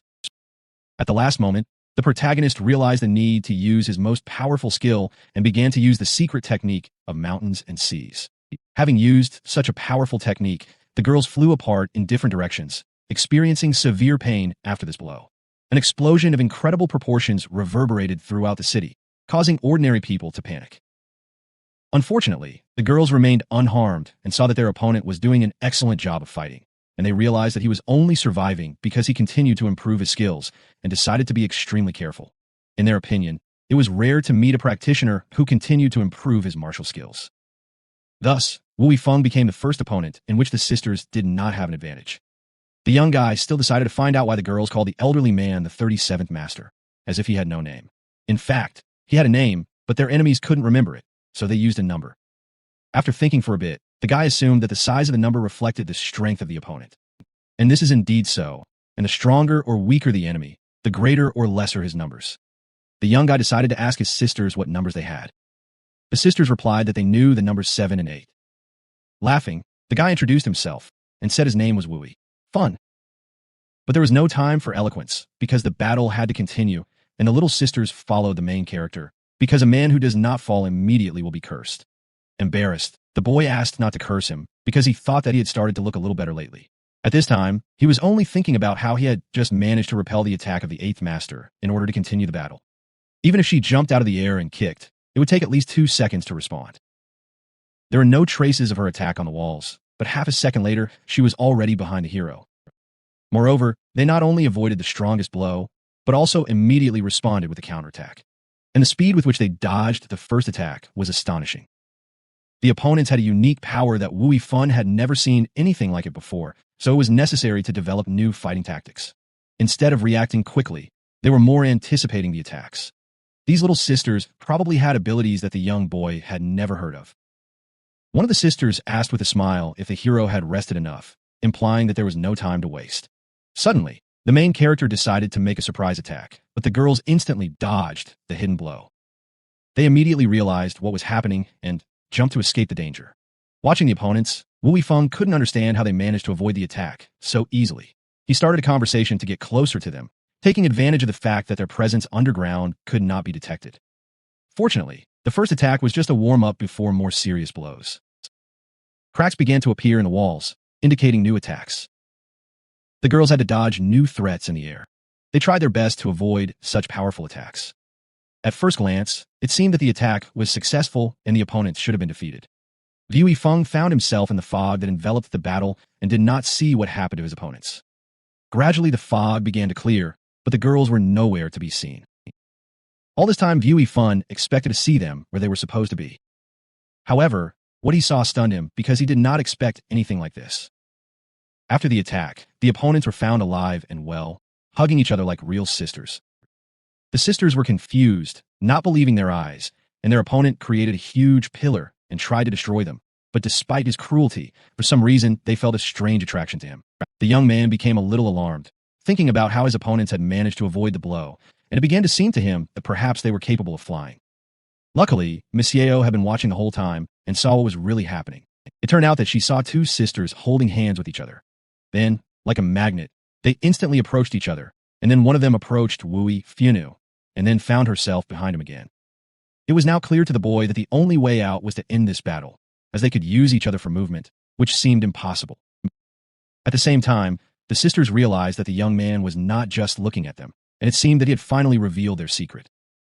The fight had to continue, and the sisters rushed towards him to continue the fight. The smart guy realized that the 2 sisters were trying to attack him from behind. With incredible speed, one of the sisters approached the boy, preparing to strike him. Luckily, the hero managed to block the first attack and waited for the second enemy to get closer. The enemy approached him with astonishing speed, preparing to attack. Super agility helped Vui Fianu dodge the attacks of the two sisters and counterattacked. He kicked hard, trying to overcome his enemies. The sisters dodged the attack that could have seriously harmed them and began to use their abilities. Watching all this, Wu Yifeng decided it was time to act and had already developed a plan. Jumping up, he remained alert, watching his sisters. Now he understood how sisters are attracted to each other and how to resist them. This joke only amused the sisters because they knew that they could not defeat their enemy, who was in the heavens and was an easy target. Using his magical abilities, Wu Yifeng began to use the technique of the secret of mountains and seas. By using a secret technique called Heaven Breaker, they could literally destroy the heavens. A barrage of fire began to pour down on the opponents, and they had to do everything they could to avoid the deadly blows. Suddenly, the two sisters joined hands to perform another magical move that they had never used before. Thanks to their physical strength, they made a powerful leap into the air, but only one of them was able to fly. This unexpected turn of events made the young man think about what to do next. Wu Yifeng managed to dodge the first blow that was thrown in the air. But the other sister was preparing a second attack, confident that he would not be able to avoid it. The sinister sisters are sure that the guy is not able to defeat both of them because they are much stronger. The battle continued, with the two opponents using their physical strength, agility, and cunning. All this time, the guy confidently dodged strong attacks, realizing his superiority in speed. But for some reason, they always dodged his attacks, depriving him of the opportunity to cause harm. It looks like one of the attacks even hit one of the sisters, but in reality, all of their attacks were unsuccessful. The sisters began to mock their opponent, stating that they were not even tired, and even if he was stronger, they would still win. During the battle, the young man made several conclusions and realized whether it was worth continuing the fight. Yet he realized that his opponents could predict his attacks. Wu Yifeng was exhausted after the fight and wanted to rest a little. For him, the outcome of the battle was disappointing because he was exhausted and his opponents looked like nothing had happened, and he was not sure if he could win if he continued in the same spirit. At least his bodyguard managed to escape the scene and he will be able to survive. Although the man was seriously injured, he was still able to move independently since he was not in any danger. Deciding to continue his action, the young man realized that he needed to buy time so that the bodyguard and Monsieur could escape. The villains enjoyed the moment when they were attacked, seeing the strength of the enemy and realizing that he could not even harm them. Moving forward, Wu Yifeng noticed that the sisters had once again anticipated his intentions to attack the seventh. Suddenly, someone nearby screamed loudly, attracting attention. It turned out to be a wounded bodyguard who decided to help his comrade finish the battle. An unexpected shot distracted one of the girls, which created a favorable situation for victory. Seeing the opportunity, the smart guy did not hesitate and acted. Wu Yifeng rushed forward, preparing to attack his target. The worried sister immediately warned her partner to be careful. But the attack came too unexpectedly for the second sister, and she did not have time to react. With incredible speed, the guy approached the enemy, preparing to deliver a crushing blow. A precise blow to the stomach seriously injured the opponent, causing her harm for the first time during the entire fight. The plan worked. The guy managed to change the target of the attack, not giving them time to react. However, it didn't work. They seemed to anticipate his actions, and that wasn't the problem. Remembering what distracted the sisters, Wu Yifeng realized that it was a shot from the bodyguard. One of the sisters was shot, and the wound seemed to affect her condition. But she continued to fight, not paying attention to the wound, which confused the guy. The whole fight they looked at the guy strangely, without blinking once. When one of the sisters turned away from him, it was a clear sign that they did not see him and did not predict his movements. This meant that they had to look at one target to predict his actions. The time to predict movement was extremely short, making it difficult to combat them. After thinking for a bit, the guy came to the conclusion that he just needed to distract the sisters. Monsieur continued to watch her ally and admired his bravery in battle. Sometime later, she realized that Wu Yifeng signals her to join the battle. So she warned her new friend that she had to help Wu Yifeng and asked him to stay put. Waving back at her, the boy thought that when he turned around, the sword was no longer there. Monsieur had the sword and left the room to help. This upset the guy, and he realized that they had lost the bodyguard in Monsieur and Wu Yifeng. Fun has become even more dangerous. But his power only made the guy laugh, because it was because of it that they wanted to turn him into a zombie. The tired guy decided to go home because he was hungry and couldn't sit there any longer. Using his magical powers, he teleported home and said that he would give Wu Yifeng still has a little time. At this time, the sisters noticed another rival nearby. However, they did not understand why this girl came to Wui's aid. Before the fight, they agreed that Monsieur would attack one opponent, and wooey fun of another. Misaeo noticed that her mahogany sword was no match for them and was glad she left it at home. Taking a magic weapon, she said that she would help after she dealt with one of the opponents. Magic kunai flew out of her pocket, posing a threat to one of the opponents. Misaeo wanted to show her opponent how to fight. She could control weapons with magic, throwing them like throwing knives. Vu Yifeng prepared to attack, using his magical aura to gather power. The sisters were confused and didn't know what to do, but they understood that Wu Yifeng is strong. That's why they decided to deal with the new enemy first, thinking that the girl would be much weaker. As she approached her opponent, the sister easily overcame the barrier of throwing blades and approached her target. Misaeo was brave enough and had no intention of giving up, even though she saw that the opponent was really strong. With every second, the villain was getting closer to the girl and wanted to deal a fatal blow. Suddenly, one of the sisters screamed that she saw movement behind the new enemy. Magic kunai began to stick into one of the sisters, making her battle painful. But she continued to attack in any way, trying to defeat her opponent. Possessing magical abilities, the girl dodged the demon's attack and continued the fight. The sisters were furious at this turn of events, because in this way they could not defeat even a seemingly weaker opponent. Suddenly, one of the sisters exclaimed that they already knew that Misaeo would jump off the road. The girl was prepared for this turn of events and suspected that her opponent was already anticipating her next move. With an incredibly fast somersault, the girl threw several kunai toward her sisters. Her boots also contained melee weapons, allowing her to attack with great effectiveness even with her feet. These blades allowed Misaeo to literally float in the air as she stood on them and moved towards her target. Moving at incredible speed, Baby tried to defeat both sisters by fighting them at the same time. One of the sisters suddenly shouted that Misaeo had made a mistake and now she would pay for it. The sisters believed that their eyes could literally see everything their opponents did. This meant that the sisters could not predict what they could not see. Due to his unpredictability, the protagonist intended to strike the enemy from behind and was already very close to winning the fight. One of the sisters still noticed a strong rival and wanted to do something to protect her sister. In a conversation with the enemy, Misaeo shouted that their ability had long been revealed and victory was now easily achieved. The girl watched her sister with great anxiety, realizing that an attack was just around the corner. The guy hit one of the girls with all his might so that she could no longer continue the fight. Reaching out her hand, the girl did everything she could to save her sister, seeing that she was in danger. The guy, looking at the second sister, immediately shouted to his ally, ordering her to stop the enemy. Luckily, Misaeo figured out their ability and everything went according to plan as she predicted their next moves. A multitude of blades flew past one of the sisters, aiming at their target. The alarmed opponent realized that this was indeed dangerous and something had to be done. Despite the apparent normality, when he and his sister look at Wu Yifeng, the ability to act is preserved and the sister sees what is happening behind them. This little girl's flying blades were just a delay, and it didn't matter that her sister had to turn around even if she was injured.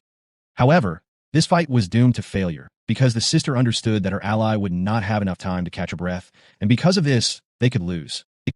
Suddenly, Misaeo closed the eyes of one of her opponents and said that under such conditions, victory was impossible if one of them was deprived of vision. The sisters were shocked, as none of their previous opponents had resorted to such measures. Now the protagonist could freely continue the attack using the magic of the mystery, mountains and seas to finish fight. One of the sisters watched what was happening and realized that, apparently, this was the end of their lives. As soon as the attack hit its target, a huge explosion was heard and a cloud of dust rose up. As time passed, the smoke on the battlefield began to clear, allowing one to see who had won the fight. The girl lay unconscious on the ground, with marks from the blow visible around her. As soon as the sister's eyes opened, she immediately noticed that her ally had lost consciousness. Unable to bear this, the girl immediately began to try to break free and hit Misaeo on the hands. After the opponent was released from the hold, he immediately launched an attack on Misaeo. The girl tried her best to resist her opponent, directing the flying blade straight at him. The next incident shocked Wu Yifeng as he saw his ally being hit with an unprecedented force. This attack was truly amazing, as Misaeo, without dodging the blow, immediately lost consciousness and stopped fighting. Seeing the fear on his ally's face, Wu Yifeng immediately rushed to her aid, trying to save her life. Having lifted the girl into his arms, the young man tried to bring her back to consciousness, asking if everything was okay with her. Fortunately, nothing serious happened to the girl, and she soon came to her senses. One of the sisters was seriously injured, and now they will have to change their fighting tactics without resorting to ancient methods. Upon awakening, The injured sister announced that Lord Wake's spell had been lifted and that she could finally rest in peace. These words made the girl cry, because she foresaw that this meant the end for her sister. Realizing that this was a farewell, the wounded sister asked her not to cry, but to be happy for the fact that they had always dreamed of freedom. The sister didn't expect that one of them would be one step ahead, and although they still feel lonely, they are now united. After saying goodbye to her sister, the wounded sister stated that she would soon join her and that she only needed a little time. Immediately after this, the 8th master passed away and could no longer fight her opponents. All this time, the guy watched the events, holding Ma Xiao in his arms. Realizing that the battle would continue, the protagonist prepared for the next fight and urged his partner to be careful. Soon their gazes met with the enemy, preparing for a new round of battle. As they began to approach each other, the sister and the protagonist realized that they were about to face a life-and-death battle. Suddenly, a strange purple light began to seep out from underground. A purple hand shot up from the ground, like the hand of a dead man. Vui Feng was genuinely surprised by this phenomenon, and the situation that had suddenly appeared was completely at odds with his ideas about what was happening, and he could not understand its nature. The subsequent events shook the guy to the depths of his soul, and the situation turned out to be much more dangerous than he had imagined. Before Wui Funum produced a skeleton of enormous size that looked threatening. Inside the skeleton was a strange guy who seemed weak at first glance. It turned out that this guy was controlling a giant skeleton with enormous strength. Seeing this guy, Missieo was shocked, and she couldn't even imagine that her new friend was actually an enemy. The sister asked the master what they should do next, and the guy only answered that they needed to gather 7 masters because the time had come to return home. Watching what was happening, the young man decided to clarify whether their enemy was really a member of one of the sections of the 9 chrysanthemums. The evil guy was assessing the main character's magical abilities all this time, staring into his eyes. The look evoked Wui Funa and his partners were terrified, as it was obvious that the enemy was much stronger. After analyzing the situation, the guy fell into a panic, realizing that the difference in strength between them and the enemy was huge and they could be killed at any moment. The enemy remained silent in order to fully assess the situation. Looking back, the boy exclaimed that Wui Feng must realize his weakness and return home, as they are unable to defeat such a powerful opponent. Out of nowhere, a magical portal suddenly appeared, resembling a huge skeletal skull. Taking their sister, the opponent, and a master prepared to teleport home. Before everyone's eyes, the boy began to disappear, hiding his true strength. After a few seconds, all the opponents seemed to have evaporated, as if the battle had never happened. Thus, the battle was over, and Missieo even felt relieved, although she felt as if she had been to hell 3 times and back again. This feeling did not leave Missieo, because she fought with the members of the 9 chrysanthemums group. The strength of this gang was truly impressive, and Wui Feng admired their prowess, wanting to fight the strongest of their opponents. After some time, the events continued in the house of the 9 chrysanthemums. The sister told the master that their enemy was extremely powerful and they were powerless against him. The attempt to awaken the girl was also unsuccessful, and the sister begged not to explain the reasons for this unfortunate outcome, and she understood that their lives were in the hands of the enemy and was grateful that he changed his mind and returned for them. Hearing this, the young man only apologized to his sister for his inability to revive her partner. Suddenly, the girl decided to ask her master an important question that had been bothering her for a long time. The 8th master wondered if their teacher could transplant her sister's magic eye. After all, using magic eyes in battles was their purpose. All this is connected with events that happened 20 years ago. One family had the most important moment in their lives when one of their daughters became seriously ill. A magical ritual passed down from generation to generation was carried out in the house. The birth of a child who is capable of awakening within himself a power capable of changing the destiny of the whole family. The most important thing was the recovery of the family and the fulfillment of the wishes of the ancestors, even if this required a small sacrifice or eternal misfortune. However, the ideal heir was born as twins.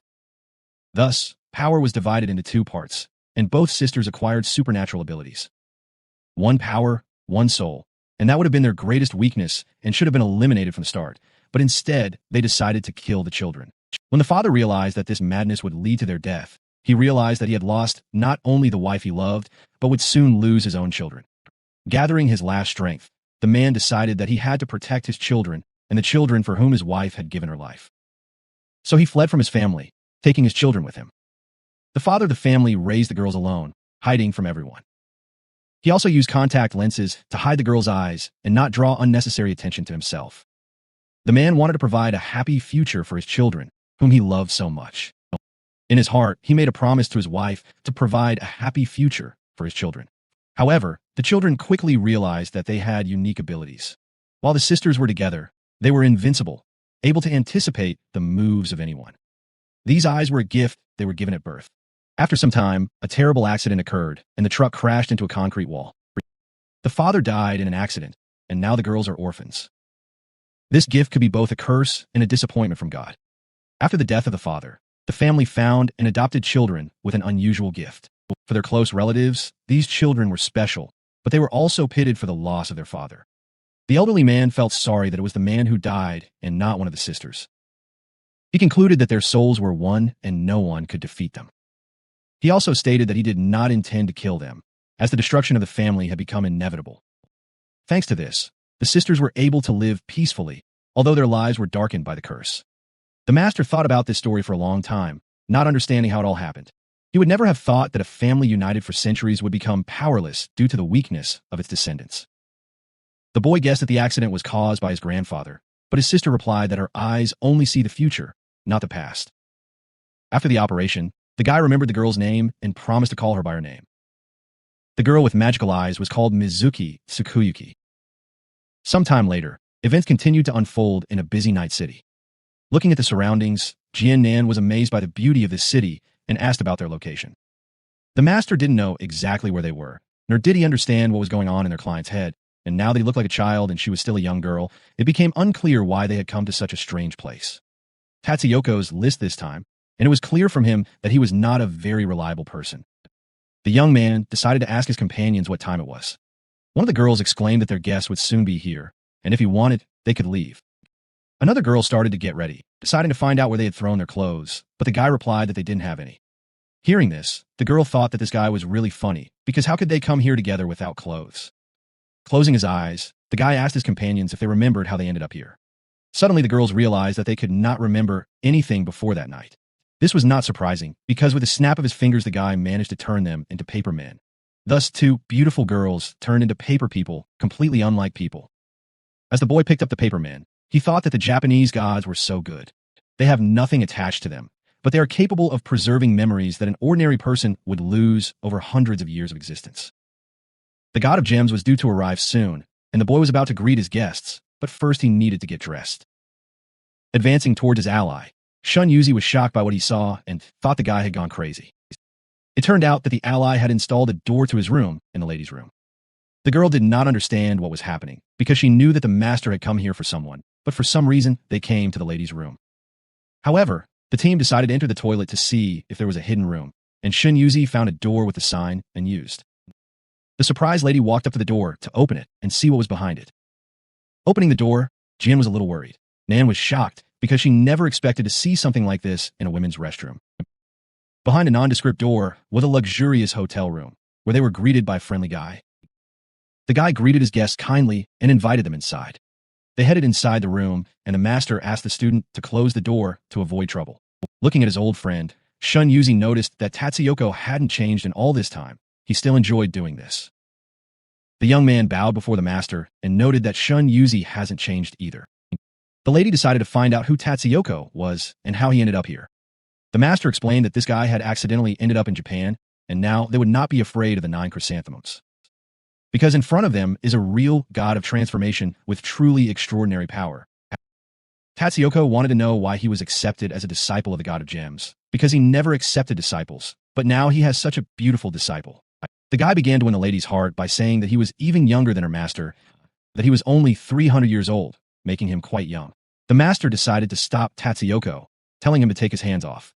Shun Yuzi explained to his old partner that he did not have the strength to open the meridians for Jian Nan, and she should practice slowly, but Tatsuyoko knew that she would become an old woman if she practiced slowly. For the girl, these words were offensive. She understood that when she could cultivate her abilities, she would already be a woman who had gained the ability to control magic. The master said that he would not allow anything terrible to happen. Tatsuyoko touched the girl, and she felt herself losing her guard. Jian Nan began to feel embarrassed by the master's behavior and felt awkward. The little sister lost consciousness and soon fell asleep. Tatsuyoko helped Jian Nan had to open the necessary meridians, and they needed to take their time so that the girl could rest. The master believed that lust was the most beautiful thing in man, and he did not want to give it up for monasticism, because there was no point in being immortal, and it was better to live happily. Tatsuyoko asked why Shun Yuzi is so weak. What happened to him? The worried child said that he was prepared for anything and should have won the decisive battle, but was ambushed. Tatsuyoko guessed that there weren't many people in the world who could defeat the god of jewels, and wanted to know who it was. Shin Yuzi didn't even want to think about his defeat. It seemed to him that he couldn't lose. The loss happened on a terrible rainy day, when lightning flashed, and it was very gloomy. On that day, a fateful event occurred that would influence Shun's future fate. Yuzi, the god of gems, literally cried from the pain, not expecting such a strong opponent. This opponent turned out to be Xianweizi, the brother whom Masieo protected. The deity could not believe this story, because Xianweizi's brother was a kind and noble man, and the three of them were best friends. Tatsuyoko was sure that Shun Yuzi would not have been harmed by his brother, but the master had not seen his friend for over 10 years. In 10 years, much has changed for the human world, and these changes have been critical. Deities, while on Earth, forget that they're actually in the world of people. Events continued to take place at the Yakuza mansion, where Ma Xiao was resting after the battle. The main character monitored the girl's condition and waited for her to wake up. Suddenly, someone knocked on the door, and the young man felt danger. To his surprise, there was no danger, and the allies arrived. Miski Kikuka asked Vuifuna left the room to talk. The lady was sorry that they were exposed to danger because of the cover, but everyone remained safe. She turned to her ally to consider whether they wanted to continue the mission. The young man thought only about completing the task, understanding the strength of his opponent. The opponent was a true master of the 9 chrysanthemums, the strongest opponent he had ever faced. A certain guy assured Miss that once Masieo recovered from her concussion, she would recover quickly with a good rest. They also have other options to continue this mission. The main condition for completing this task is the availability of funds as a reward. The woman was pleased to hear such determined and courageous allies, and she intended to meet with them tomorrow to discuss next steps. Today, the team was able to have a good rest next to a small hot spring outside the mansion. Thanks to this source, they could get rid of fatigue and relax. During Vui's vacation, Feng thought about how it's only when you're completely relaxed that you become aware of your pain. He noticed that even Masieo, being an experienced mage, received wounds from one blow, and the battle with the sisters was extremely tiring. Master Shin Yuzi was right, and the mystery of the mountain and the sea is a good technique, but after such a battle, everyone's strength is running out. Now the gems inside the protagonist began to take shape, and he had one last attempt to successfully complete the formation of the power. Suddenly, a girl nearby also entered the hot spring and remarked in surprise that she didn't expect the Kukuku faction to cause such a commotion on the streets, and that she should have come here earlier. Turning to the hero, she asked if he thought the 2 practitioners from China would leave or stay in Japan, considering they had been attacked multiple times in a short time. Vui Fianu found this girl's behavior strange, because he did not understand who she took him for, and it seemed that his appearance was at the wrong time. Realizing that it was time to leave, the guy thought that if a misunderstanding arose, it could cost him his life. Suddenly the girl stopped him, grabbing his hand. It turned out that she thought that her friend was in the spring, since she herself was without glasses and could not see well who was swimming there. Lowering her hands, she explained that this wasn't the first time they had taken a bath together, and he was still shy, and she wanted to see his reaction. Seeing how he reacted, she was shocked because she did not understand what he was doing. For the main character, all these events were very strange, and he was embarrassed by the girl's actions. Suddenly, the girl began to gradually sink under the water near Vuifuna. Soon she was completely submerged under the water to dive and wash her hair. The main character watched everything that was happening and could not understand what this stranger was doing, because it all looked very strange. What happened next is completely inexplicable, and Vui Fun was simply shocked by the events that followed. Suddenly, someone started knocking on the door, trying to enter the hot spring area. Some time later, the events continued the next morning. The young man sat in a room with Masieo as if nothing had happened, and talked with the girl who had hired him. The girl still felt unwell, and Wu Yifeng couldn't understand why she stayed here when she could have gone to her room and rested.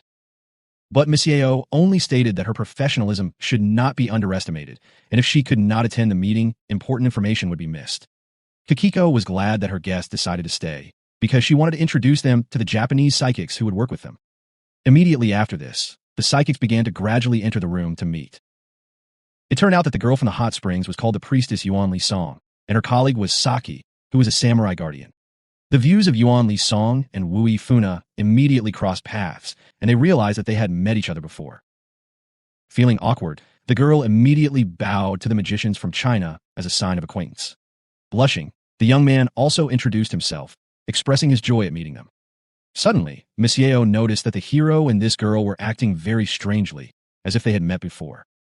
Saki turned to his colleague, wanting to know what was going on, because he too had noticed that something was wrong. The embarrassed girl decided to tell her boyfriend what really happened last night. This enraged Saki, who realized that he now hated Wooey. Funa. Feeling angry, Saki took out his katana and shouted that he would now behead Wu. Funa, but Yuan Li's song began to stop him, saying that it was her fault because of her poor eyesight. Monsieur also began to defend her partner, stating that Saki must first fight her before he can get to Wooey. Funa. Watching everything that was happening, the woman only thought about how good it was to be young. After some time, the team finally calmed down and they decided it was time to start the meeting. The clever young man immediately decided to find out where Qianlong Lake was located and what exactly he needed to look for on its shores. It turned out to be Qianlong Lake, and this is a legendary body of water where, according to rumors, the dragon god sleeps. Monsieur immediately assumed that this island was similar to Penglai Island or something similar, and now it became unclear how they could get there if it was unknown whether it existed. After thinking for a while, Yuan Lisong guessed that since they were heading to Qianlong Lake to rescue the sunken ship, this place definitely existed and was famous. This lake is called Biwa and is located in Shiga Prefecture. Still feeling very sad, the lady decided to tell that all these events began more than 60 years ago. In 1945, the Japanese government signed its Instrument of Surrender, which was followed by various political maneuvers. The United States pushed the Soviet Union into the background by asserting its influence in the Allied countries and beginning a military occupation. Since the war began, it is only fair that this country should bear the consequences of defeat, but for ordinary people, life here has become hell. The Japanese government is completely unreliable and unable to maintain order and protect its people, and so mafia organizations like the Yakuza have taken on this responsibility as alternative organs of civilian control. At the same time, no one could predict how long this would last, so the Shadow Forces devised a plan to revive the Dragon God. These words really surprised the protagonist. He didn't expect that someone would try to revive the Dragon God. People, without delving into reality, began to look for a mysterious power to get out of the dead end, and therefore they need to find the immortal dragon and ask him for help, and then create an army to return luck to the country. This plan seemed a little strange, but for the Japanese, it was the only hope. Thus, the young man realized that the Ryujin cult and the Yakuza were working together on this plan. But that wasn't entirely true, although the Yakuza started out as a criminal business, and the Ryujin came from a synthetic cult. The one who came up with this bizarre plan to allow mortals to touch the realm of the gods was a Shinto high school called the Nine Chrysanthemums. Kakiko realized that they were being used when it was believed that they all had the same goal, but the factions and chrysanthemums had absolutely no regard for the lives of the common people. Therefore, Ma Xiao realized that the Yakuza faction had been betrayed. This was confirmed by the fact that the Yakuza suffered heavy losses due to betrayal, including Yuan Li Song and the then head of the Yakuza, and more than 100 people were on the ship, but none returned alive. Since the operation was secret, those who were not involved in it disappeared without a trace, but they did not give up after a long search. Now the Yakuza could return and correct the mistakes of the past. The Nine Chrysanthemum faction was no longer as strong, but one of the people present at the meeting was a spy. Yuan Li Song guessed that the spy was one of the Yakuza. Hearing this, the man was shocked and began to worry about suspicions. The scoundrel began to laugh, saying that they had been exposed, but this did not frighten him, because he intended to wait for the moment when they would gather and die in battle. Kikuko hated traitors, especially because she didn't understand why her brother became a spy for the Chrysanthemum faction. The traitor only laughed, realizing that Kikuko didn't realize that humans can do a lot, and in this situation, they are not omnipotent. That is why this individual ceased to be an ordinary person, having acquired unprecedented strength and power. He gained immortality and power, and even when shot, he did not die, possessing the ability to be reborn until his walking corpse power was destroyed, and yet this required the destruction of Kikuko, and many were willing to do so. The protagonist sadly realized that he would have to face one of the walking dead again, and decided to find out what kind of individual it was. The man was confused by this question, as he did not know that numbers were used here. The team laughed, realizing that this man didn't even have his own number. This behavior made the man angry, and he ordered his enemies not to belittle him. He was going to show what he was capable of and how he fought. A few seconds later, the traitor was amazed that he could see his own body from afar. Saki decided to end this man's immortal life by ending his existence with dignity. According to the experienced samurai Saki, this enemy was too noisy to be left alive.